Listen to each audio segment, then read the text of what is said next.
the podcast because we read the ads now, but I'll have to plug in the beginning and the ending. So we can't do the beginning and the ending. Just let me know when you start recording and you finish the introduction, because I got something I got to start off with here.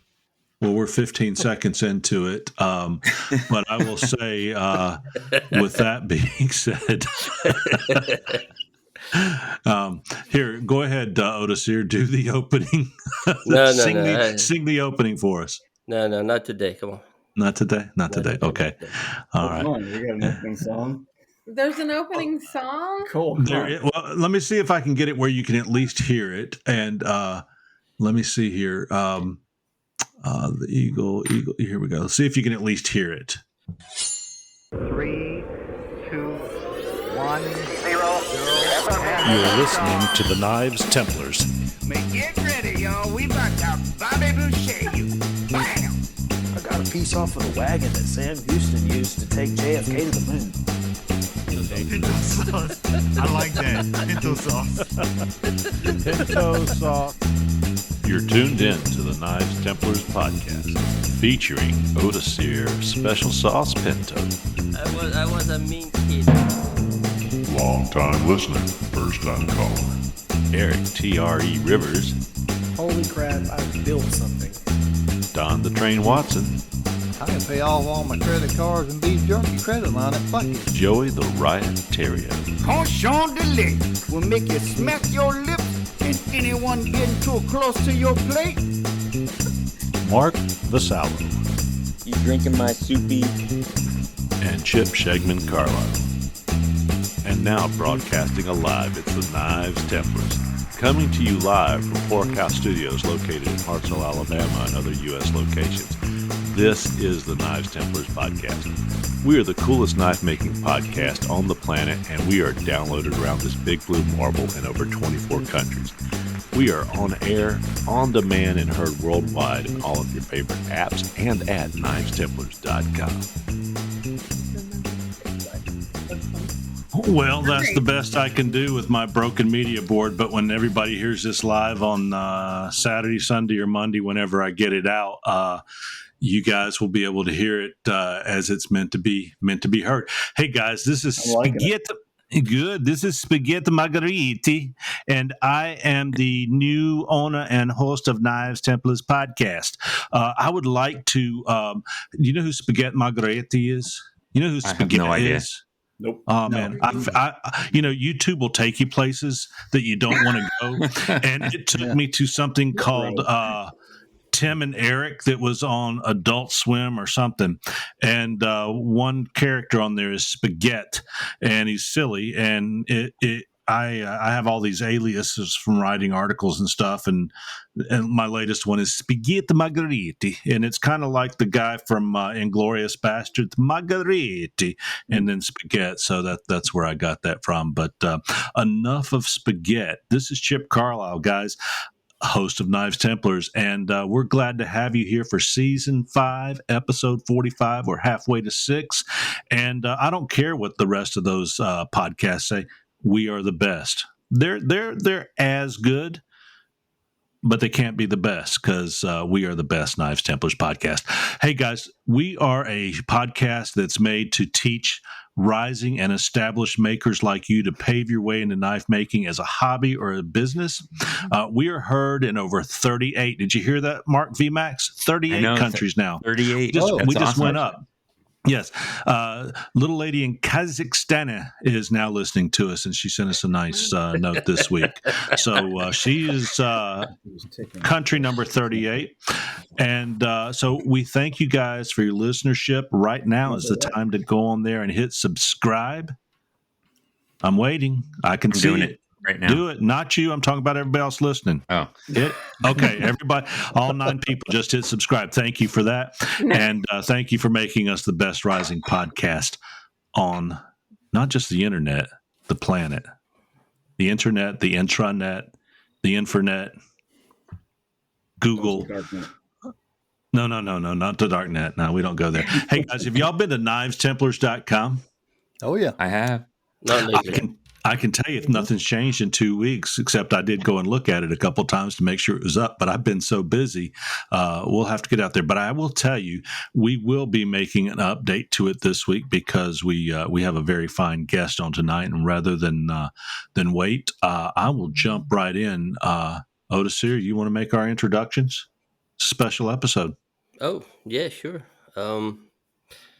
It's my pleasure to introduce Mr. Jay Nielson to the podcast, a very special guest whom I had the opportunity to meet and shake hands with at the Bill Moran Foundation live show about a month ago. So, Mr. Nielson, we've talked a few times at shows, and I appreciate you bringing me on here. I gotta say, after the introductions, I'm feeling very underwhelming. Because you guys keep talking about you guys are all from these great careers and stuff, and you're doing knife making. And on top of that, the only thing I ever did was knife making. So you guys got you guys are talking about all this and all these careers and robotics and stuff, and find time to make knives. Like I barely find time to make knives anymore, for God's sake. So I don't even know why I should be doing a podcast interviewing you guys. Joey, let's let him know right now. It depends on which side of the fence you're standing on, how the perception of that particular comment right there. Because Eric's moving into being a full-time knife maker. Joey actually is a full-time knife maker. It's just his partner doesn't know that, and the rest of us. Can I please stop right now and just ask Shelly to stop squeezing my meatball? Okay. I'll put it down. Jeez, it's distracting. Please explain. It's a Freddy Krueger meatball. It's a little squishy head. It goes with the Freddy Krueger glove. That's very distracting. She's doing disturbing things. You have actually a really cool ball there. I hope you've got both of them. But do you have Jason? Do you have the Jason ball as well? Jason, I don't know where Jason's balls are anymore. Michael Meyer ball, just a Freddy Krueger. Well, you should have gotten two. Well, let's. You said you had something to say. Was that it? That was it. Yeah, that was it. Well, that was a nice. Podcast over. Good you guys. Bye. Good night. Good night. And that was really nice because you do know in your public capacity, and certainly in this world, too many people put on airs, and a monkey in a silk suit's what? Still a monkey.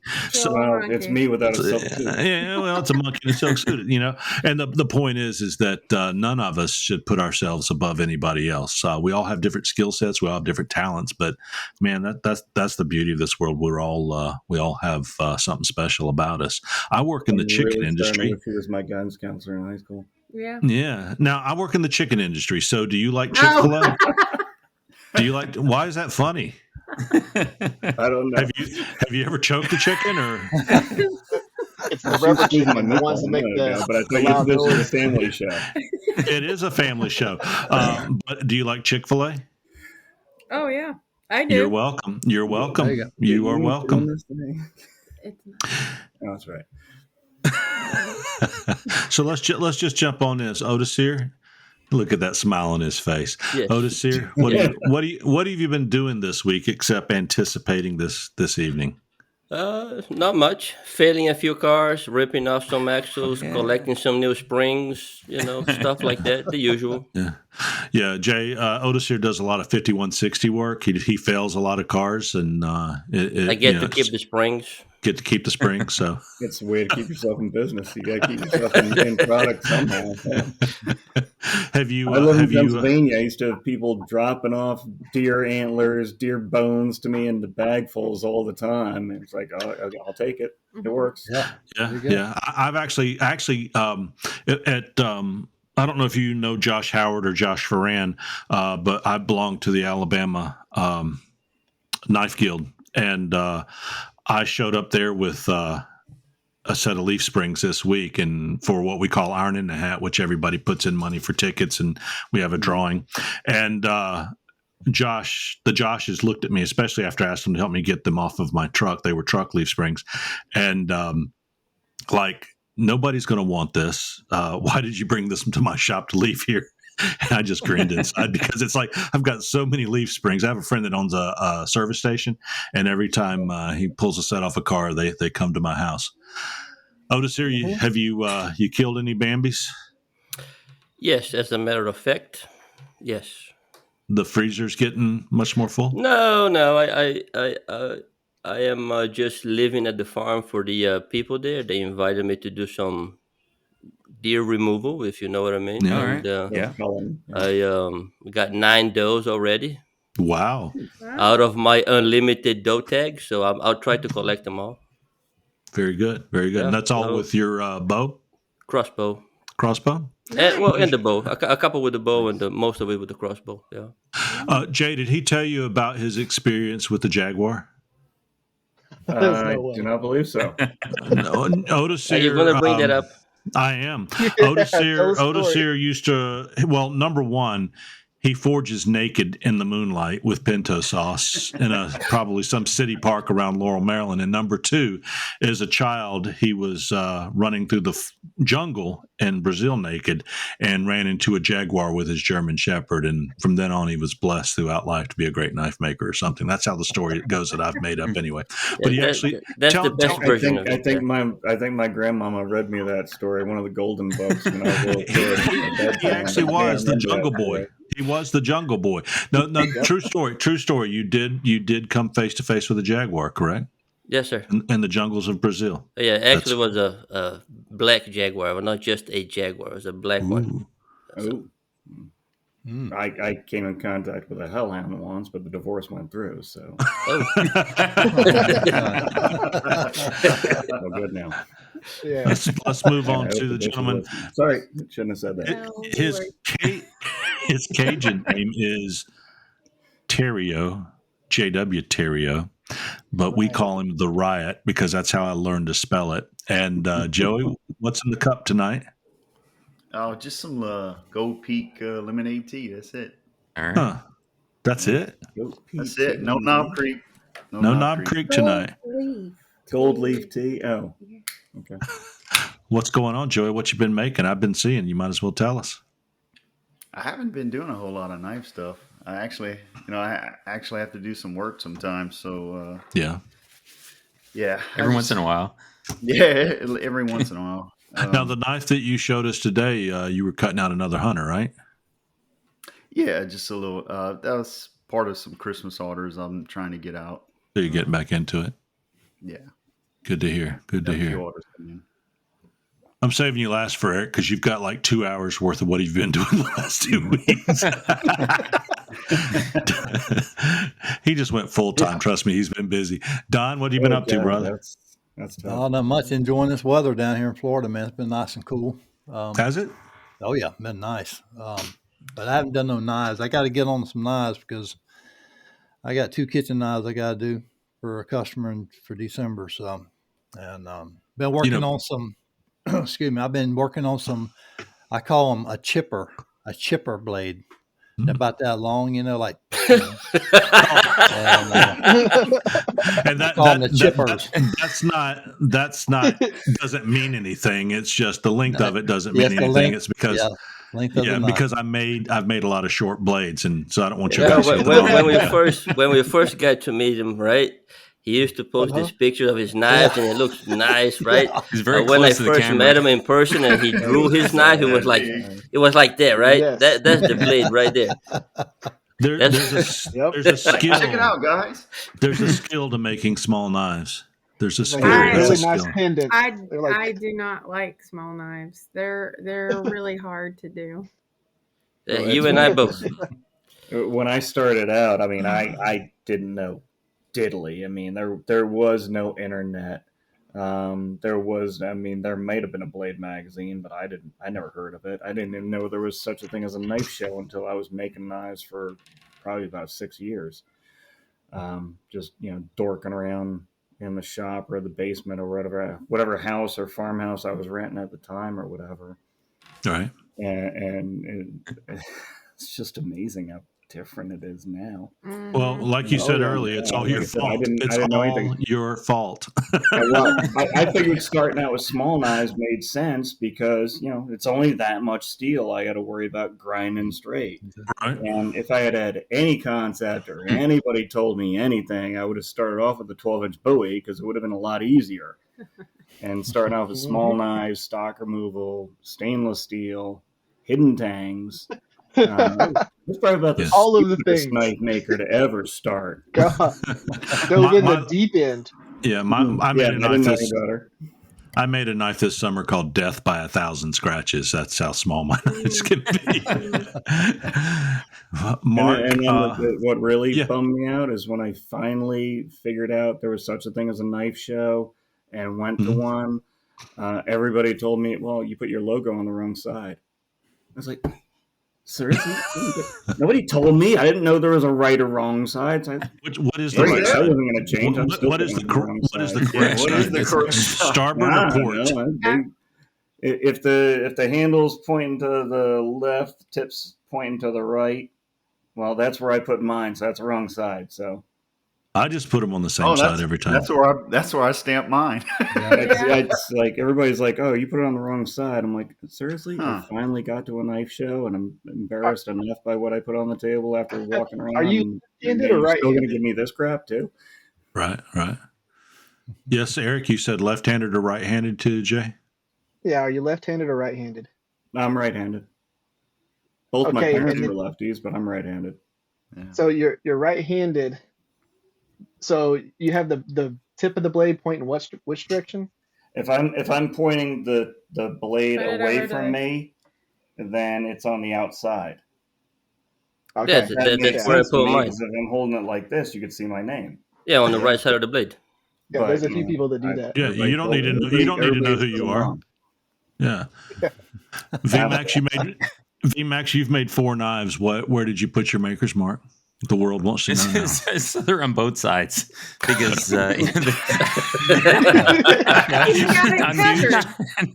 on each knife, but I started putting it on the right side, and then I posted something like, "Well, you can't see it from the right side." I was like, "Oh, all right, well, I'll put it on the left side." So then I did 2 on the left side, and then the third one with the big story that I apparently forgot to oil my knife before I taped it up and it pitted. So then I had to sand it out. So the fourth one doesn't even have a maker's mark on it. So it's, I have a variety in case whichever one somebody wants, they can buy with the maker's mark on it. Are you a lefty or a righty? There you go. You're a lefty or righty.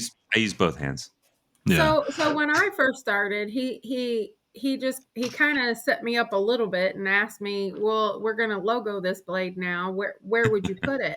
And I automatically chose the right side because you read left to right. So when you're looking at something, I thought that made sense. And he goes, well, yeah, but everybody told me that was the wrong side. So we both logo our knives on that side. I gave her the option to go straight. And it drives me crazy because we're at knife shows.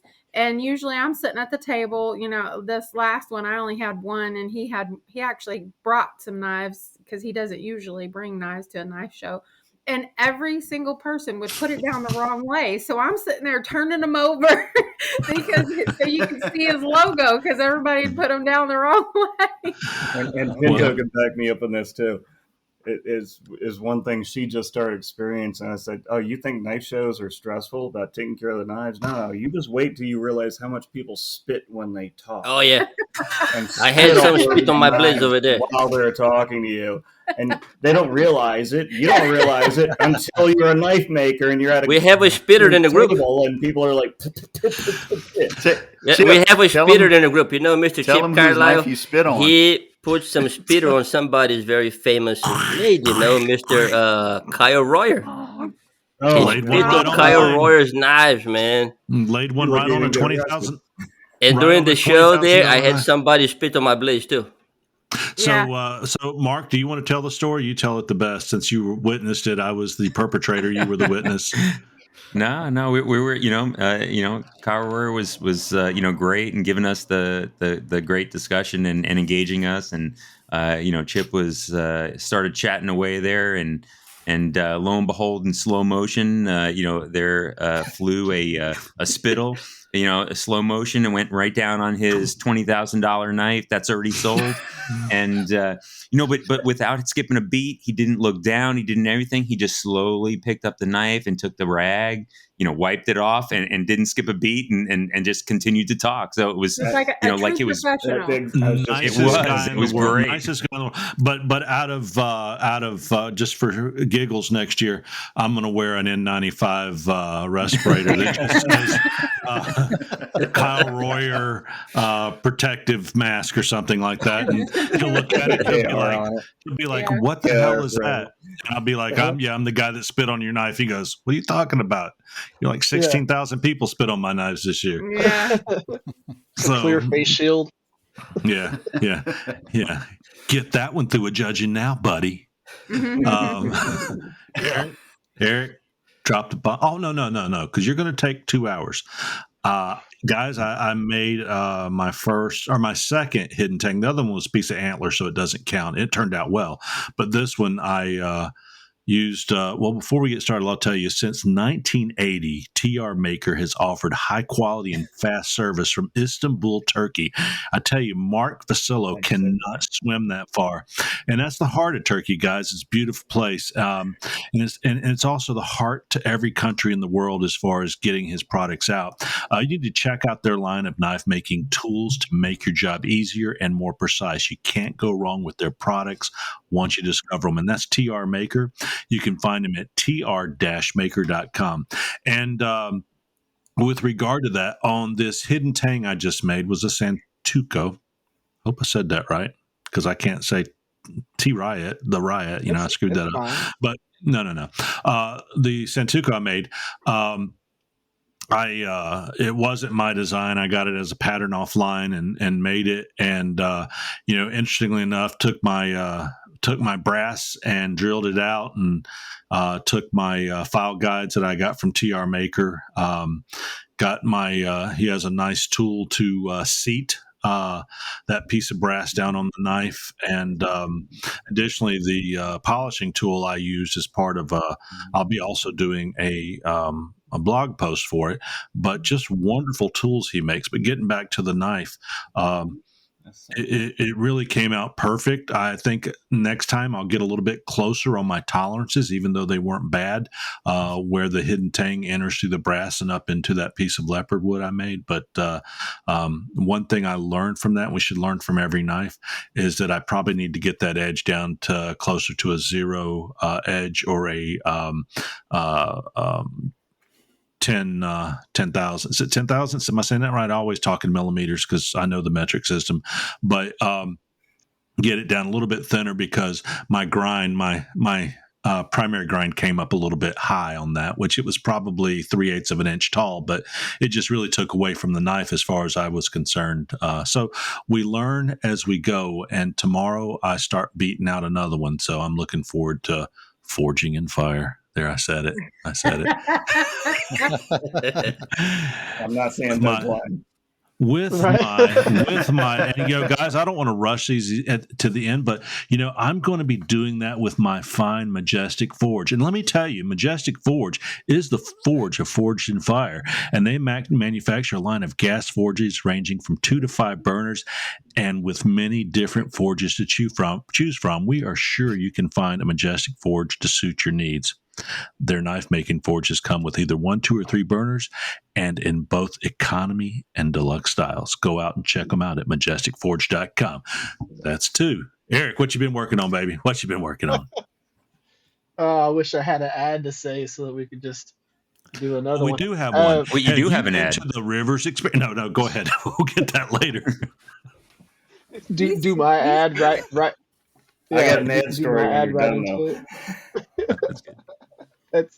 That's awesome. No, I've just been working on getting the grinding room set up, I had to clear out a whole 12 by 12 shop, and working on sheetrock and building benches and all that stuff. Got a few things in for the grinding room, and I got to either do an air filtration or figure out what I want to do with it. But I'm working on right now 32 knives.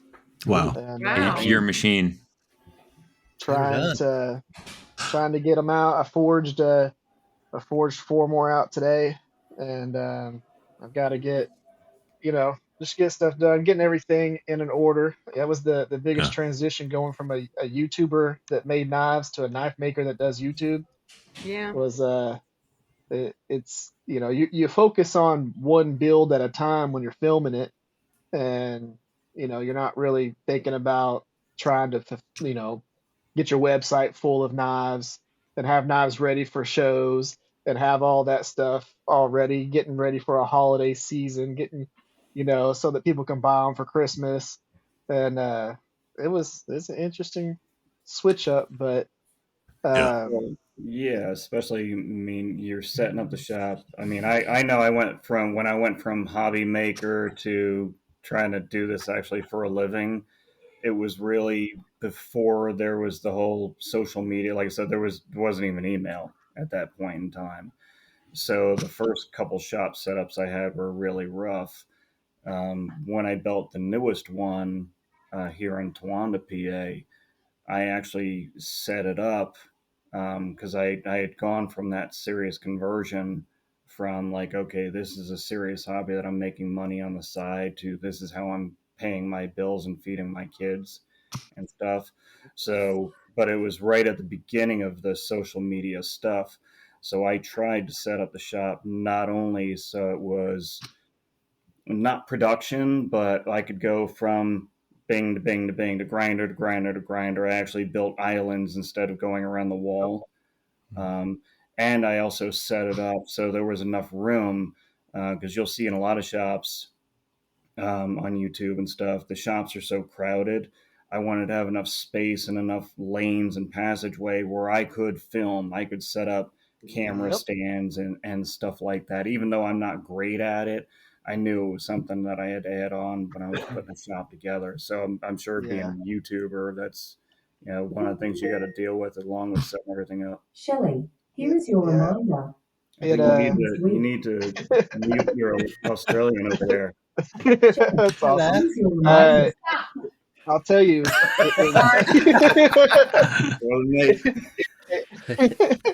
It really was. It was an interesting transition because I have my whole entire shop set up for filming, and so I've got my main workbench right now is actually on wheels, and it's got my 2x72 drill press, a whole bunch of stuff where I can move it around and I can film at any point around it. So all the main things. But it's interesting switching up because now, of course, you've got more than one belt grinder. You've got, it's nice, like you said, to have like a station for everything. And I used to put tools away because I wouldn't need them, because if I was still working on customer knives during the builds, but the primary stuff that I was focused on was, a crazy build. I'm building a sword and I'm having to film the whole entire thing, or, doing all of the different stuff. I've been doing a lot of live streams and doing teaching on YouTube with, doing an hour or 2 hour live stream where I forge a knife and show the whole process and do all that and answer questions during it. And you got to be able to film that. So it's trying to be a hybrid of being able to film those moments and still be able to knock out a ridiculous amount of knives, because it's a weird fine line that you got to figure out, and I'm still figuring it out. Well, it's even worse now because I mean, when I first started out, just knife photography, just trying to take pictures of my own knives. Because if I wanted to pay somebody to take a picture, it was $100 a picture. Yeah. Yeah. I wasn't making $100 a knife yet. So I mean, I think I figured out one time when I was still working mostly at knives, still working a part-time job. I was driving home from a knife show in Pennsylvania somewhere, and I was trying to figure it out. And I was going down to like Q-tips and epoxy, and I figured I was making about 83 cents an hour. Oh gosh. Yeah. And then I tried to stop myself from driving off the road into the woods. And then I realized, okay, I'm doing this because I love it, not because I'm going to ever make any money at this. Yeah. Fortunately, apparently, if you hang on for 30 years and are lucky enough to fall into a television show, it becomes profitable. So I do have hope, huh? Yeah. Man, you've always had hope. I mean, you're one of Jerry's kids as far as we're concerned. There's always going to be hope for you. He's like, who's Jerry's kids? Look it up. Eric, how's the president of your company? How are they adjusting to the new business? Are they happy with your business model? Yeah, it's been interesting because again, I'm talking about your wife. I'm talking about your wife. I know. Okay. Oh, I know. So when it comes to doing this, it's also a thought process shift. You know, whenever you're going to work, 8 to 5, 9 to 6, whatever you're doing, it doesn't really matter. You could be asleep the entire day, but in people's minds, you're at work. Whenever you transition to being, I mean, my shop is literally, 30 feet from my back door, and so how's the drive? it's having very nice, save a lot of fuel. Much better. But it's having that transition going to where she knows that I'm working the entire time and I'm not just at home. Yeah. You know what I mean? That it's an actual thing. You have to, and I'll tell you, there's a big proactive difference between going to a job and then having to be your, not just your own boss, but your own motivator, your own person that just tells you, hey man, we gotta get out there. I know it's 40 degrees outside and your shop is only 50 degrees, but you gotta get out there and you gotta just start working. Because if you don't, you're not going to make any money. That's right. Yeah. It's called guilt. It's called guilt. or it's called hunger pains. So, Yeah. But I've always been a proactive person, so it's always been great for me. I always kick myself in the butt and say you need to do more. And it's also been an interesting switch to turn myself off, be able to go, hey, you got to stop working at this point, because if not, you're going to work from morning to you're putting the kids to bed at night. Well, you've got an entrepreneurial spirit, so I mean that's the big part of it. It's not just a hobby gone wild, which is the majority of us. But when it becomes an entrepreneurial dream, we can see it happening. So now you're worried.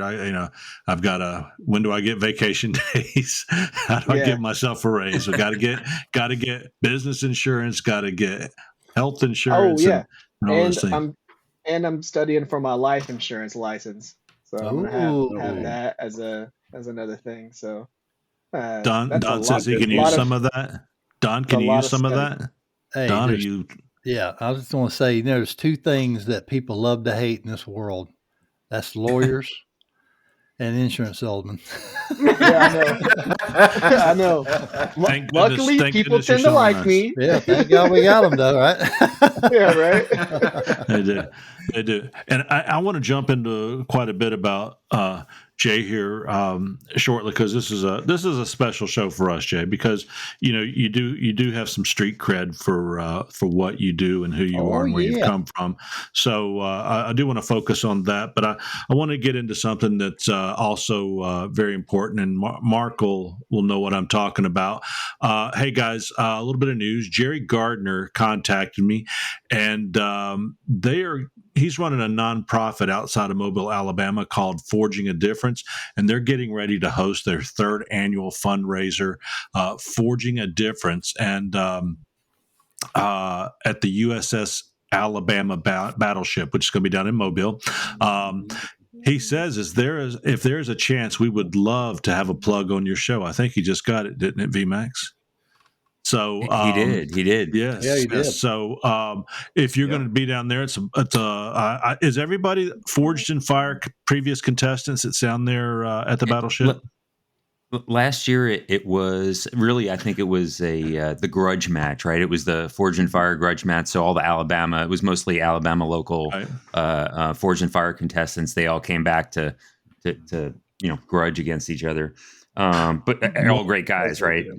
Well, the knife making competition, he says it's on Saturday, December 9th from 9 to 3. Yep. It is going to feature contestants from Forged and Fire. Knives will be made of steel from the USS Texas and the wood from the USS Alabama. There's a suggested $5 admission to enter, and also registers the participants to win one of the knives being made that day. You do not need to be present to win. Come and go as you would like. This is a fundraiser for the nonprofit organization Forging a Difference, which uses blacksmithing and knife making to serve our veterans, active duty, law enforcement, and first responders. These classes help create community and creativity to address the various mental health needs. So for information on that, you want to get in touch. I don't have that on here. What do we need? Who do we need to get in touch with? Mark, help me. I think we just need to post it on our. We'll I don't have it. But, we'll post it on our. How about posting it on the Facebook site, and then we can. I think the dog just told us. What did you interpret that? It sounded like Ralph. You know what? I'll find it here in a second while we're talking, because the next thing I wanted to talk about, Grizzly introduced a wonderful new product that kind of bridges the gap for everybody that goes from that initial 1x30. Harbor Freight may be shaking in their boots here, because if you get that initial 1x30, typically your next step up is a Katie bar the door, no variable speed 2x42 that many of us have gone to, then to a 2x72. But I know one of you guys received one of the initial Grizzly machines this week and assembled it. Eric, you got one, didn't you? Yeah, I went ahead and got one of them. I'm going to do a video on it, and because I think it's going to be a real good low barrier to entry for a lot of people that want to get into knife making. There are a few things that Matt, Rich, and I are working on to modify them to give it a real platen. But for right now, if you're getting into knife making, it's a perfect thing. It's way better than a 1x32. It's only got a 3/4 horse motor, but it's plenty powerful for, for a hobbyist. That's plenty. What's the motor on the 1x30? Like a two gerbils. Yeah. It is. Yeah, it is a very, very, very light motor, and the fact that this does flip 90 degrees, so you can grind on it horizontally and do all that. It's a great grinder, and I'm pretty sure it's on sale right now for like $260 something, and it's pretty crazy for what you get. And it's got a VFD, right?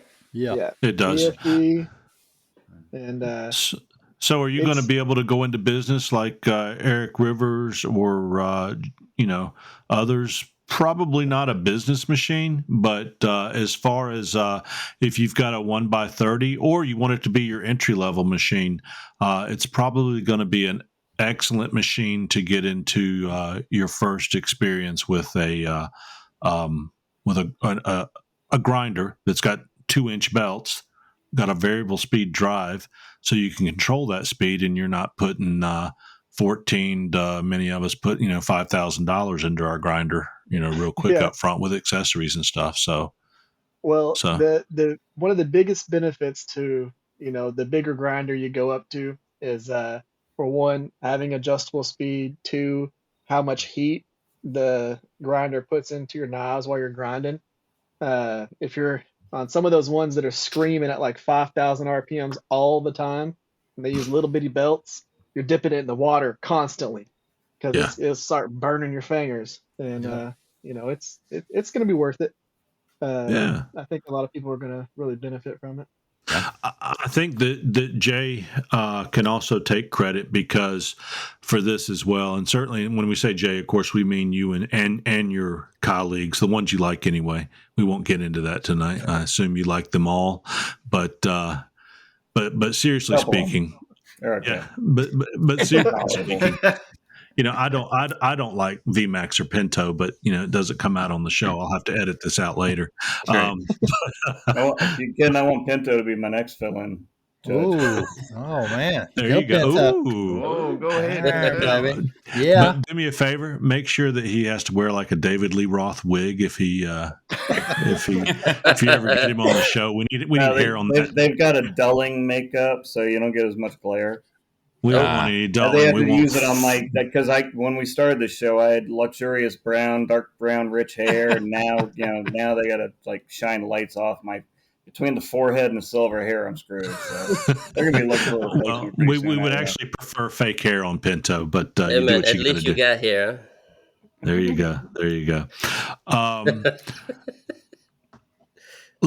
So you can take credit for the fact that all of these companies are putting out all of these products. It used to be few and far between. You probably are of that group that if you didn't get a Grizzly or this, that, and the other, many people were building their grinders and such. So, shows like that have certainly added to the availability of products and services for people like us. So, definitely. We're actually fortunate enough to be invited to go to Australia for the Sydney Knife Show. Because of awesome. One of the grinder companies, the Broadbeck Grinders, started shipping grinders over there. So some of our products from the U.S. are actually making it to other markets now. So they actually invited us to come down there because we use those on the Forge and Fire show now. Right. I personally own 4 of them. A bunch of people that the guy that started me forging about 300 years ago, I got him using one now. So it's just it was nice that because of that we were invited to Australia and we got invited back again next year. And I was fortunate enough during this trip to find out that not too long after we started the show in the U.S., they proposed a Forge and Fire in Australia. And oh, wow. I was fortunate enough to find the original email while we were over there. So I'm trying to find the right person to contact, and maybe we could spark that up. Because, and nothing against Australia or anything, but when that came out, their knife making community was not as big as ours, which once the show started grew quite a bit. It's done the same thing in Australia now. And when we went to the Sydney show, we were just phenomenally impressed with the amount of makers, the amount of new makers, and the quality they were putting out. So, well, they really need those knives there. Listening, this might be the time to look into it. Yeah. Crocodiles, black or brown snakes, frogs everywhere, crabs crossing the road. Everything there will kill you. Yeah, but I'm just saying they really need those knives down there. Yeah, that's a place to grow for sure. So that definitely is a benefit to all of us, guys. I want to jump into one thing here. It's we should all be good people in our lives. As far as me and my faith, and many people around me want to be Christ-like. And I want to point out a particular group we like, and that's called Redeem Steel. And you can find them at redeemsteel.com. And they're made up of craftspeople of all sorts: blacksmiths, bladesmiths, metalworkers, woodworkers, leather workers, etc. And they use their talents to build homes for the homeless, give water to the thirsty, feed the hungry, share the good news of Jesus Christ, and so much more all over the world. Redeem Steel is a Christian 501c3 nonprofit organization that uses the works of our hands and our words of our lips to make lasting impact on those that we serve, and that's humankind. And you can find them at redeemsteel.com.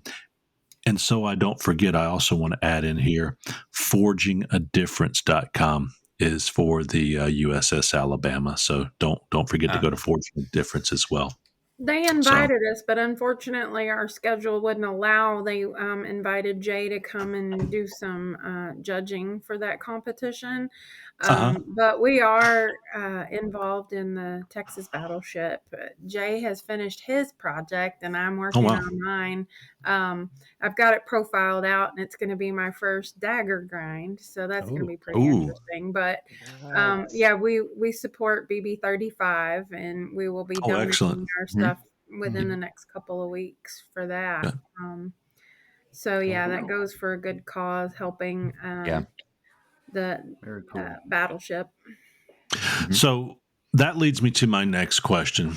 Jay, how do you like my presentation voice? Do you think I could be your Mike Rowe or your who's the black gentleman that does all of the narrating? Morgan Freeman.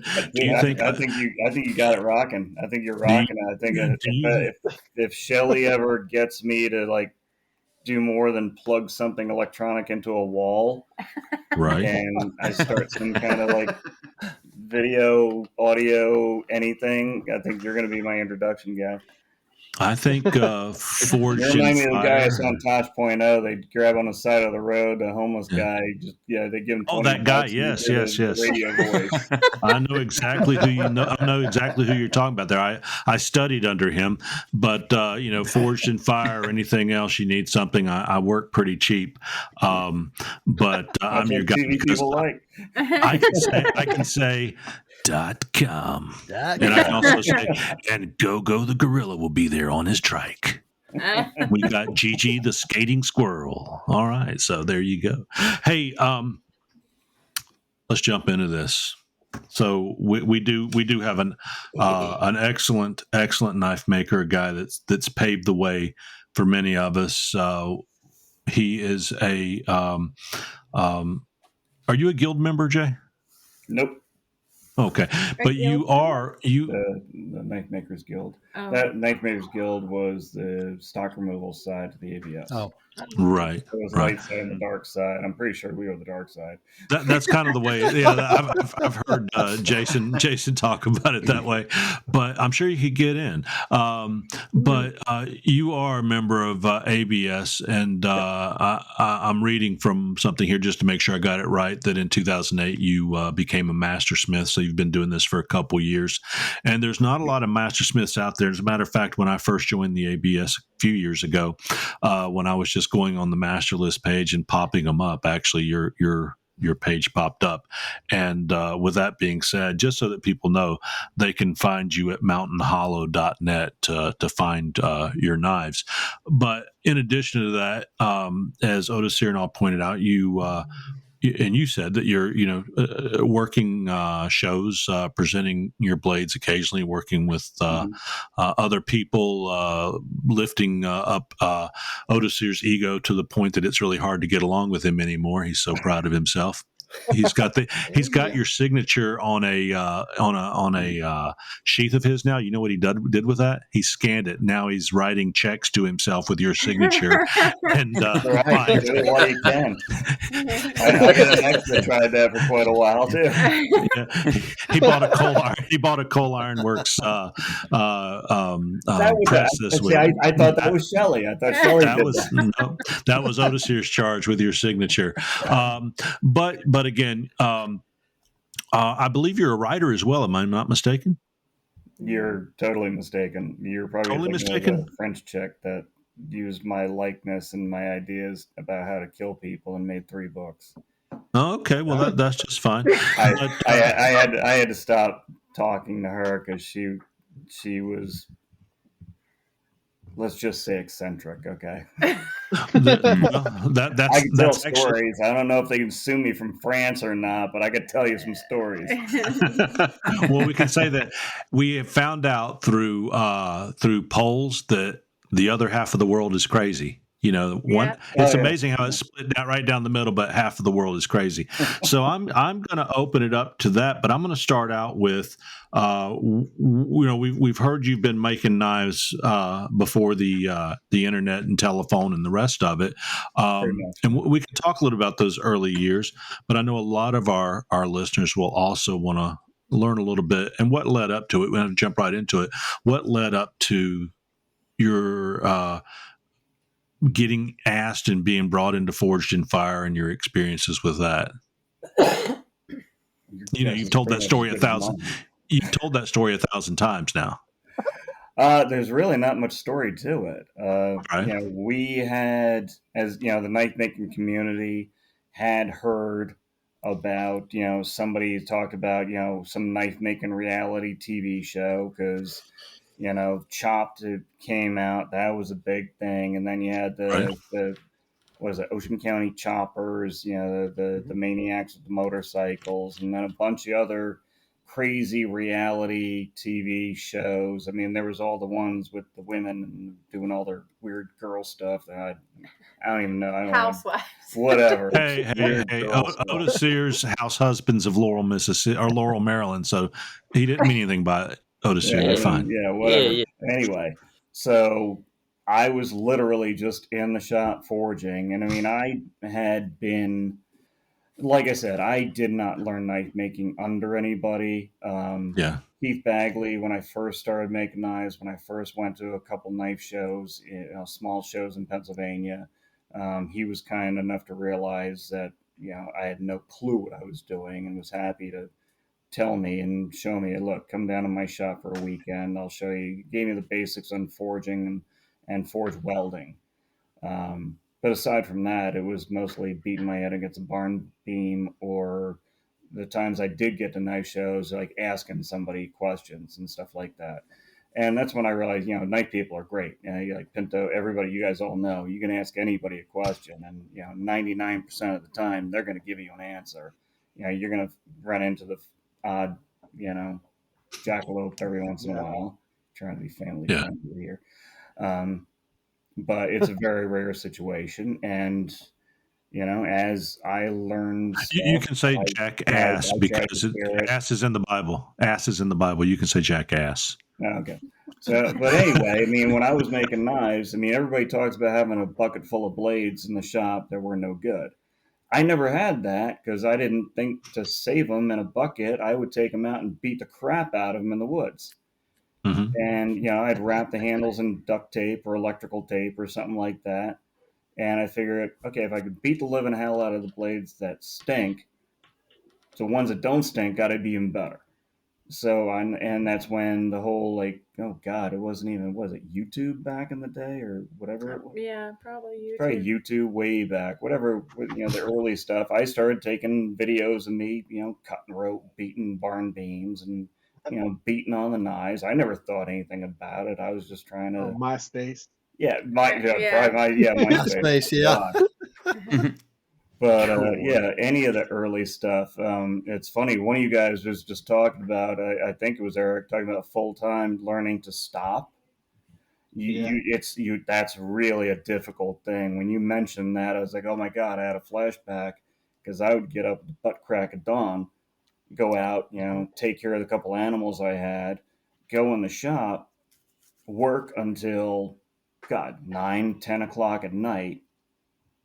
Maybe stop and eat something, never stop working, maybe just grab a sandwich and eat it. And, you get those nice big black fingerprints on your white bread. Nobody thinks about eating that stuff, and we're getting cancer.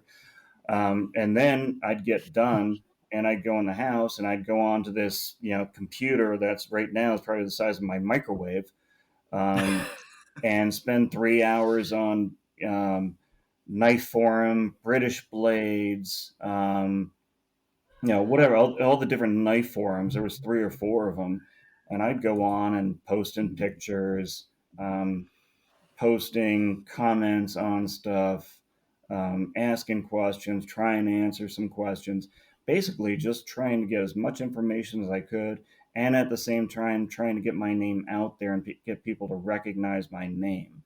Because if they start recognizing your name, they'll start recognizing your work. And if they like it, they'll pay attention.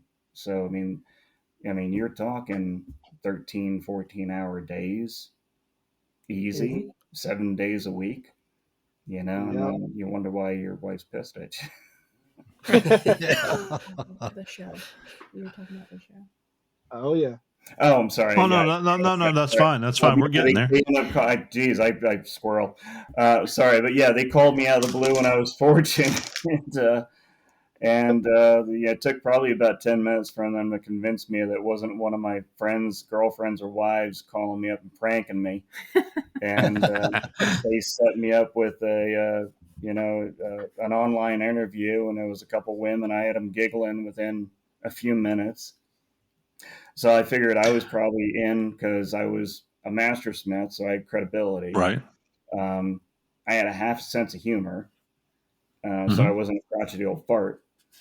And I could still swing a hammer and still stupid and young enough to abuse myself with them on television without giving too many qualms about it. So I was pretty much. Well, what people? I've got some live dialogue going here, and the unconventional Smitty, he asked, Jay's changed a little bit over the years, not just his hair. Is he using lip fillers? Lip fillers? On the TV show. Lip The filler. TV Lip show. filler? And he says, is he using any other enhancements? I don't think the lip I don't know, fillers. I'm just- Kelly might smack me around once in a while. That's about it. Gotcha. All right. No lip fillers. None lip fillers. Hey, no what lip would fillers. you, This is the only enhancements I've done recently, right It's here. tattoos. That's it. All right. So, guys, what questions do you have? Don't let me take the reins. And Go by ahead, the way, Mark. sorry So- that I went down on that trail the other day. No. I go down trails all the time. Trust me. They jerk me back occasionally. Oh yeah. So what, podcast for it. really, when you first start, I mean, what was the first thing that drove you and said that, hey, I want to go and make something that's a knife? Like what was the first time that you thought about that? Oh God. I don't really think I had any sense of wanting to make anything in particular. Okay. I had just stopped working as a civilian employee for the Navy. I just moved down south. And I just found myself in a situation where I had free time. I was just married, moved to a new state, didn't know anybody, had the basic grunt job, was trying to fill time. And I always like, hunting out in the woods, wandering around the woods and stuff like that. Even when I was in Jersey, I did that kind of stuff. So I couldn't afford any gear. So I made my own walking sticks. I made my own bows. I made my own slings, gigging sticks, stuff like that. So just making knives, was eventually going to come. I had to start, I started doing basically what most people did, taking old saw blades and files and ground them into blades and, taking broomstick handles and trying to make something functional. Of course, you think you're going to make Excalibur the first time. And Shelly can attest to this. I got a glass box in the shop there that's got, about probably a half dozen of my finest early failures. I keep, as to keep me humble. That's a humble reminder. Very humble reminder. But yeah, I don't think it was so much I wanted to make like this cool knife or this cool sword or something. I wanted to make something that I could actually take out there and use, and something I made. And that was what I was doing, killing free time, trying to stay out of trouble and not get arrested and stuff like that, and making bad mistakes as a youth. So, I saved those mistakes for other times. Now, where did you live down south? Virginia and North Carolina. I kind of bounced across the border a few times. Yeah, cool. Good place to be from. Hey, I need you to do something for me real quick before I forget. All right, you can remember this. You ready?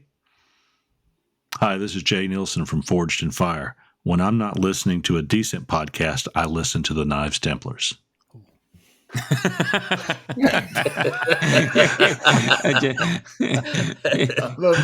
about to hang up on you. He's about to hang up on you. Lost internet. Hey, this is Jay Nielson from Forged in Fire, and when I want to listen to a really good podcast, I'm listening to the Knives Templars. Oh, yeah. Oh, with that. There you go. All right, soundbite it. Cut. But we'll have to put that whole thing. We'll have to put that whole thing in there. We'll have to put the whole thing in there.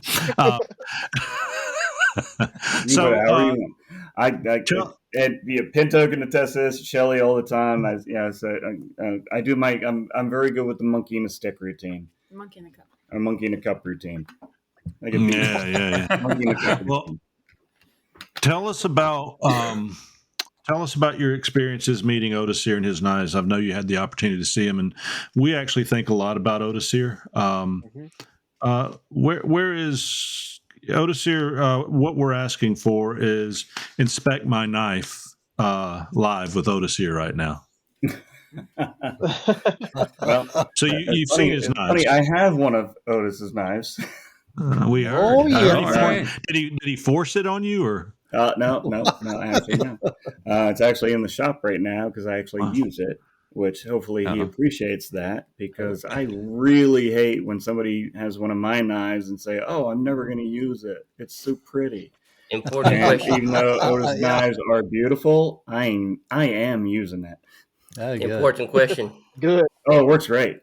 Important question. It's still in one piece, right? Yes. All right. And I actually have been splitting logs with it.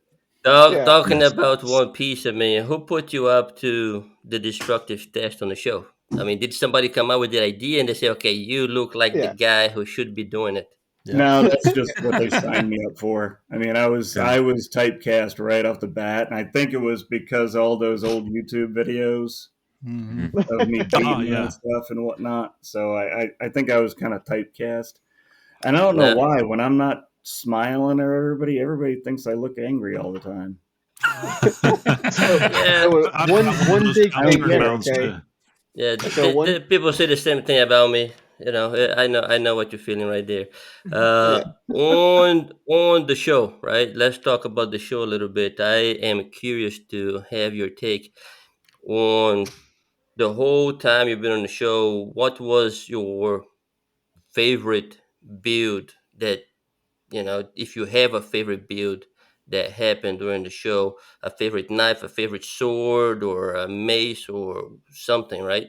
If you have to put into, your favorite there, which one would it be? Do you have one? I have to say my favorite finale weapon of all was when Bert Foster did the Chattel. It was the Damascus. It was like almost like a big sickle-shaped sword. And I'm not saying that just because Bert beat my ass and beat the judges either. That was probably one of the most beautiful pieces I saw on the show. There's a few favorites I got, but that thing, even though they wouldn't let me swing at the finale, can't imagine why. I got to hold it and swing it and inspect it, and it was just a gorgeous piece. It was beautiful. That was my favorite finale weapon on the show. And during the show, on the previous shows, you guys used to keep like I don't want to use the word loser, but the person who didn't win on the finale used to keep, and there used to be a big wall with all them swords and weapons in there. What happened to that? I mean, does somebody still have it somewhere? Or actually, the ones that you see on the wall, the finale weapons are the winners. Yeah, and the ones that the runners up get their weapons back. Okay. We started doing that, I think it was season 3, because all the judges and we all got together and we were like, look, I mean, some of these people are taking like 2 weeks off of work, and they can make it to the finale and walk away with absolutely nothing. Can we at least give them their weapons back? They can at least have them. If they want to sell them, they can sell them. Whatever. At least give them so they get something. So the TV people decided to start doing that. There's still, I'm still trying to talk to a couple of people and maybe get some of the earlier ones back, because it wasn't exactly a retroactive thing, as far as I know, unless that's changed. But yeah, the ones on the wall are either stuff that was in the first 2 rounds, or it was the runner-up weapons. Or I'm sorry, it was the winner's weapons. The winner's weapons. Because the network keeps all those. Cool. All right. So I've got one big thing, okay? And this is particularly for you within the all the stuff that you do within the judging. So, as a knife maker on YouTube, I would say this goes for me and like all the other knife making YouTubers. For some reason, okay, we can make a chef's knife, and for some reason they think that we need to take that chef's knife and drive it through a 1/4-inch steel plate into a drum and then chop concrete with it because they saw it on Forged in Fire. So I mean, for like, I mean, a solid 2 years of my channel, I would get those comments on every single video, like, how dare you only cut a paper towel tube or do a sharpness test or cut through a branch? You got an antler chop. Where's the antler chops at? I'm so right there with you. Before I started the show, I had a almost 4-year backlog on orders. And then people are immediately like, well, you can make a knife in 6 hours. Where the hell's why do I got to wait 3 years? Why the hell you can make a knife in 6 hours? And then the worst one is they came up with this show, Forge and Fire. If nobody's noticed, we are fantastic at killing shows that follow us. What was it? Knife for Death. 2 different Tim Allen shows, the Butcherin show. I mean, there's been several shows, and we just kill them. We just tear them up, and it's terrible. And I fucking lost my train of thought. I don't know where you're going with that. Oh no! I'm sorry. Fire and Ice. That was it. The other show, Fire and Ice. Oh yeah. There was this guy out in Kentucky that was doing black powder rifles and stuff like that. And I watched like half of one episode where he was doing a Damascus dagger and talking about forging it and how the molecular structure on the edges was. I couldn't take it anymore. And then he showed up on our show as a contestant, and nobody caught it but me. And it was already too late. Daniel Casey. Now we're spiraling out of control. And that guy drove me crazy because when that show aired, he was all about quenching magnetic north. So you said, I went the next 2 years answering emails every other day about, do I have to have my quench tank magnetic north? So like I said, sorry, it was a long-winded explanation, but I know exactly what you're talking about because I've been through the same thing. Yeah. I don't know why I'm just blathering on that. No, you're fine. But the question Eric also wants to ask, did Otis here also give you a mannequin hand with a middle finger? Because I see it right there. That's actually a 3D printed model of myself. Otis here, move your head to the side. Last show, he was giving us all the number one sign. So I was like, wait. Today I got a coin. Oh, I saw that. I saw those. Those are awesome. That's awesome. Oh, all right. So he saw that. Official. You both got that. He's got one of your knives. I think y'all are destined to be like best friends. Yeah, I think there's a collaboration coming up. For sure. Hey guys, let's just make sure we call out a couple of our folks. Hey Jay, if you were headed to the eastern side of Canada, once you pulled Mark out of the water, who likes to swim up to Canada, and you had to get some knife supplies, where would you go? That'd be Maritime. I tell you what, that's a good decision because Maritime, Lawrence is one heck of a great guy, supports so many people in the industry. But MaritimeKnifeSupply.ca, or you can go to .com and it'll point you back to MaritimeKnifeSupply.ca.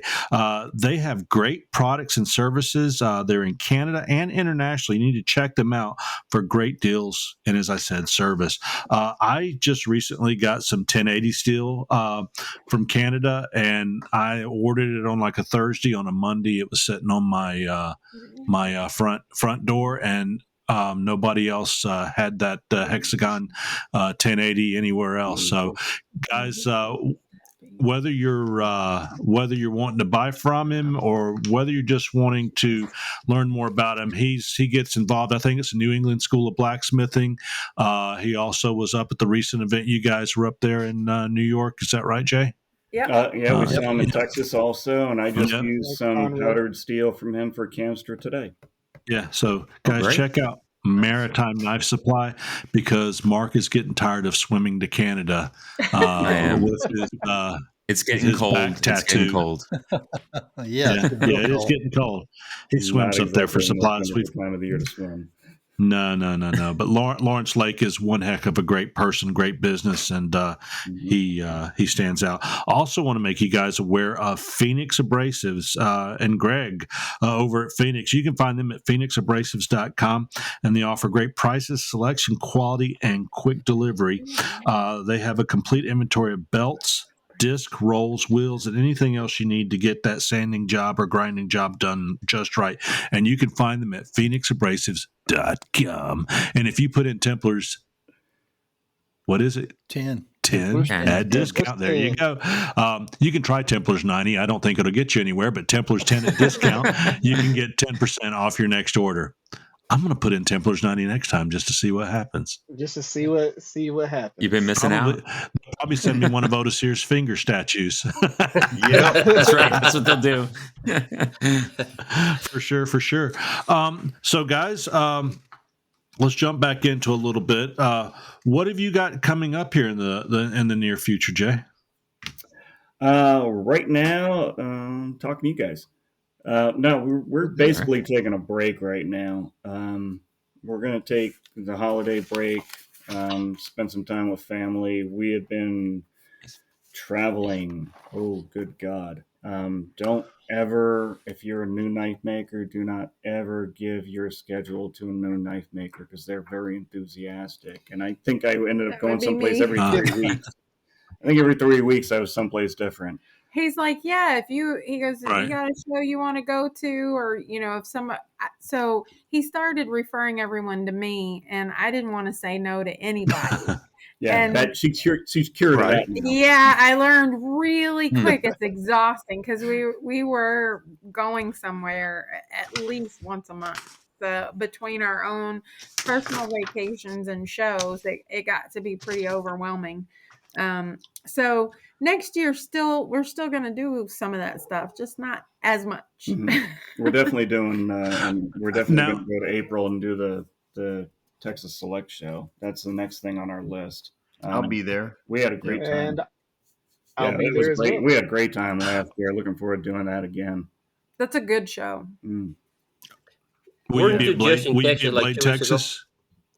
I'm sorry, Otis here. Yeah, weren't you just in Texas like 2 weeks ago? Yes. A week ago? We went to the Conroe show in Texas. Yep. Mm-hmm. Okay. That was fun. Will you be at Blade? Will you be at Blade? Texas? We're probably going to be at Blade Atlanta again. We're hoping. Blade Texas is still, he specifically asked about Blade Texas. We're not sure. We're working on that. Supposedly we got hopefully a half dozen Australians coming over. Okay. And we're at least hoping to get together and go out dinner and hang out and whatnot. But hopefully make it to the show too. It's all going to depend on scheduling and stuff. And Lord only knows, what's going to happen with the season 11 if we get one, because yes, sir. You don't get a lot of notification beforehand. It's like, hey, guess what? Get ready. Now, you had mentioned about opening a shop in Texas. Can you elaborate a little bit on that, or is that something you want to elaborate on? Yeah, no, I had no problem with that. My main shop is up here in Towanda, Pennsylvania, northeastern Pennsylvania. But it gets damn cold up here, and I'm getting tired of it. Shelly is my aspiring knife maker, and she actually does good. And she's actually okay, let's put it this way. My son had a time limit in my shop before I kicked him out. So the fact that she can spend all day in the shop, and it's okay. So she does good. She actually does good work. And I like the fact that when she screws up, she fixes it. She tries to fix it herself before she comes hassling me about every little thing, which is probably not a great teaching attitude, but I appreciate it as somebody who's trying to make his own stuff while he's in the shop too. She's got property down in Texas, kind of like I do up here, end of a dead end dirt road. Out in the middle of nowhere. Yeah. I had I think it's a 30 by 30 shop. It was going to be my she shed pottery barn because I like pottery and I wanted to throw clay.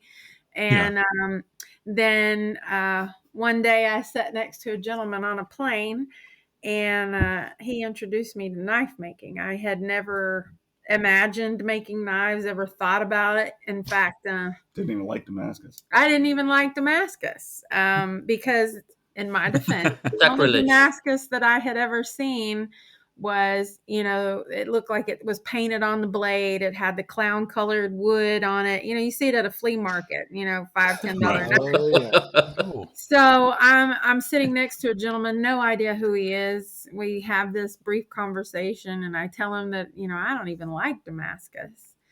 But then as the conversation progressed, we ended up exchanging information, and I felt like a real ass whenever I looked up who he was and who Damascus actually was. I'm proud to say that I do appreciate Damascus. I have actually made some of my own, quite a few canisters. She actually peels a canister faster than I do. Now I have to buckle a can enough where it just falls out. I can't even try to. I wouldn't even go side to side with her trying to peel a can anymore. So, Shelley, we've been doing canister Damascus demos all over the country for the last year or so. May I ask, are you from Texas? Me, yes, born and raised. Who's your hat maker? Well, I have a couple. Okay. My favorite is not from Texas. It's Burns Hat Company, and then of course I have an American 10X. So excellent. Well, I tell you what, on your very next hat you purchase, I want you to look up a friend of mine. His name is Little Grizz, and he sponsors the show, and he is with Hats by Grizz. You can find him at Etsy.com/shop/hats by Grizz. Grizz has been making hats for over 50 years. Matter of fact, I own 7 of his hats, and I got on the show tonight. I was shaping a hat. He made a little mountain man for me, and I decided I wanted to go full Gus on it. So I went down and put some Gus creases in that, and I'll be debuting that this week. But if you go to find him on Facebook, Hats by Grizz, Made with Joy, or Etsy.com/shop/hats by Grizz, you'll buy a hat the way they've been made by hand for more than 500 years. He's using tooling that is over 100 years old in some cases, and certainly making Western hats for many, many movies and videos out there. Paramount's, most recently Paramount's Oregon Trail. Look him up, Hats by Grizz. Great hat maker. Or Shelley, you can go to whoever you want to. Did you say Oregon Trail or Oregon Trail? Oregon. Oregon. Oregon Trail. Oregon. No, I saw on the TV there was a horror movie called Oregon Trail. I didn't know. I was going to watch it. Probably different. Probably a different story. Shelley's looking up on YouTube right now, Oregon Trail, and she will see those beautiful hats. Or she's looking him up. If she's a true Texan, she's looking up her next hat. So, anyway. She's looking, how do I stitch this guy into the bed tonight so he doesn't attack me? Right. So, also, I like to throw in there, and I just don't want to run out. And Jay, you probably don't know this. Advertising is the key to success in most businesses, but with Knives Templars, we give away all of our advertising for free. We have to do a couple things. Number one, we have to believe in the business. We have to ensure that they're adding value to the industry or to the hobby itself, and that in turn adds value to what we do. So we don't charge for our ads. We just want to promote great people. And with that being said, I also want to promote Pop's Knife Supplies. That's popsknifesupplies.com, and they started 40 years ago with James Poplin. James was already an accomplished knife maker when he started the supply business at Pop's, and has served the knife making community and industry with leading prices and actual shipping costs. It's run today by Alan Searles, Joey Berry, Dirk Lutz, and Andy Roy, and they are full-time makers, and their focus is customer service and great products and prices. You never pay full shipping. You pay it at the checkout, and you'll get a refund because they estimate the shipment, so you always get a little bit back. And I am excited to say that they just opened up their new store and shop over in the Gainesville, Georgia area. So place for people to go and to hammer-ins and guild events and this, that, and the other actually great supplies. And the rumors out is that it's going to be run by the three makers, as Andy Roy will be stepping away from Pops. But we all know that he and Fiddleback Forge is one great organization as well. So you guys go out and check them out at popsknifesupplies.com. So there you go. .com. All right. Talking about advertising, I did say I was going to tell a story before. It should be a quick story, but I've said that a couple times already. We were talking about advertising in the very beginning, and I would do this thing because after the first few seasons of Forge of Fire, I started to put out DVDs on knife making geared towards people that were starting out. And every episode, Will would normally set it up because he liked poking the bear all the time. So he'd set it up, and every episode I would look at the camera and say, and you can learn how to peel cans by watching, Forge and Fire or the J. Nielsen DVDs, Mountain Hollow, blah, blah. And I do the whole thing, and I would do it every episode. And they would keep asking me to stop doing it, and I wouldn't. And they finally said, the guy, Fonz, the guy who actually runs the show, is director of photography, finally said, if we actually use it, will you shut the F up? And sure enough, next week, they actually had me doing that, the whole pointing at the camera, and I got like a whole 20-second commercial in international TV because you can't. That's awesome. You can't beat that with a stick. You can't beat that. As a matter of fact, I think everybody listening should go to knife-maker.com, and you can't beat that with a stick either. And I'll say it again next week. That's knife-maker.com. How'd you like to have that? How would you like to have that email or that web address, Jay? It'd be flooded. I think I'd even have more questions to answer every day. Yeah, knife-maker.com. Takes you to one of the great makers out there. He's been making knives for 3 years. 3 whole years.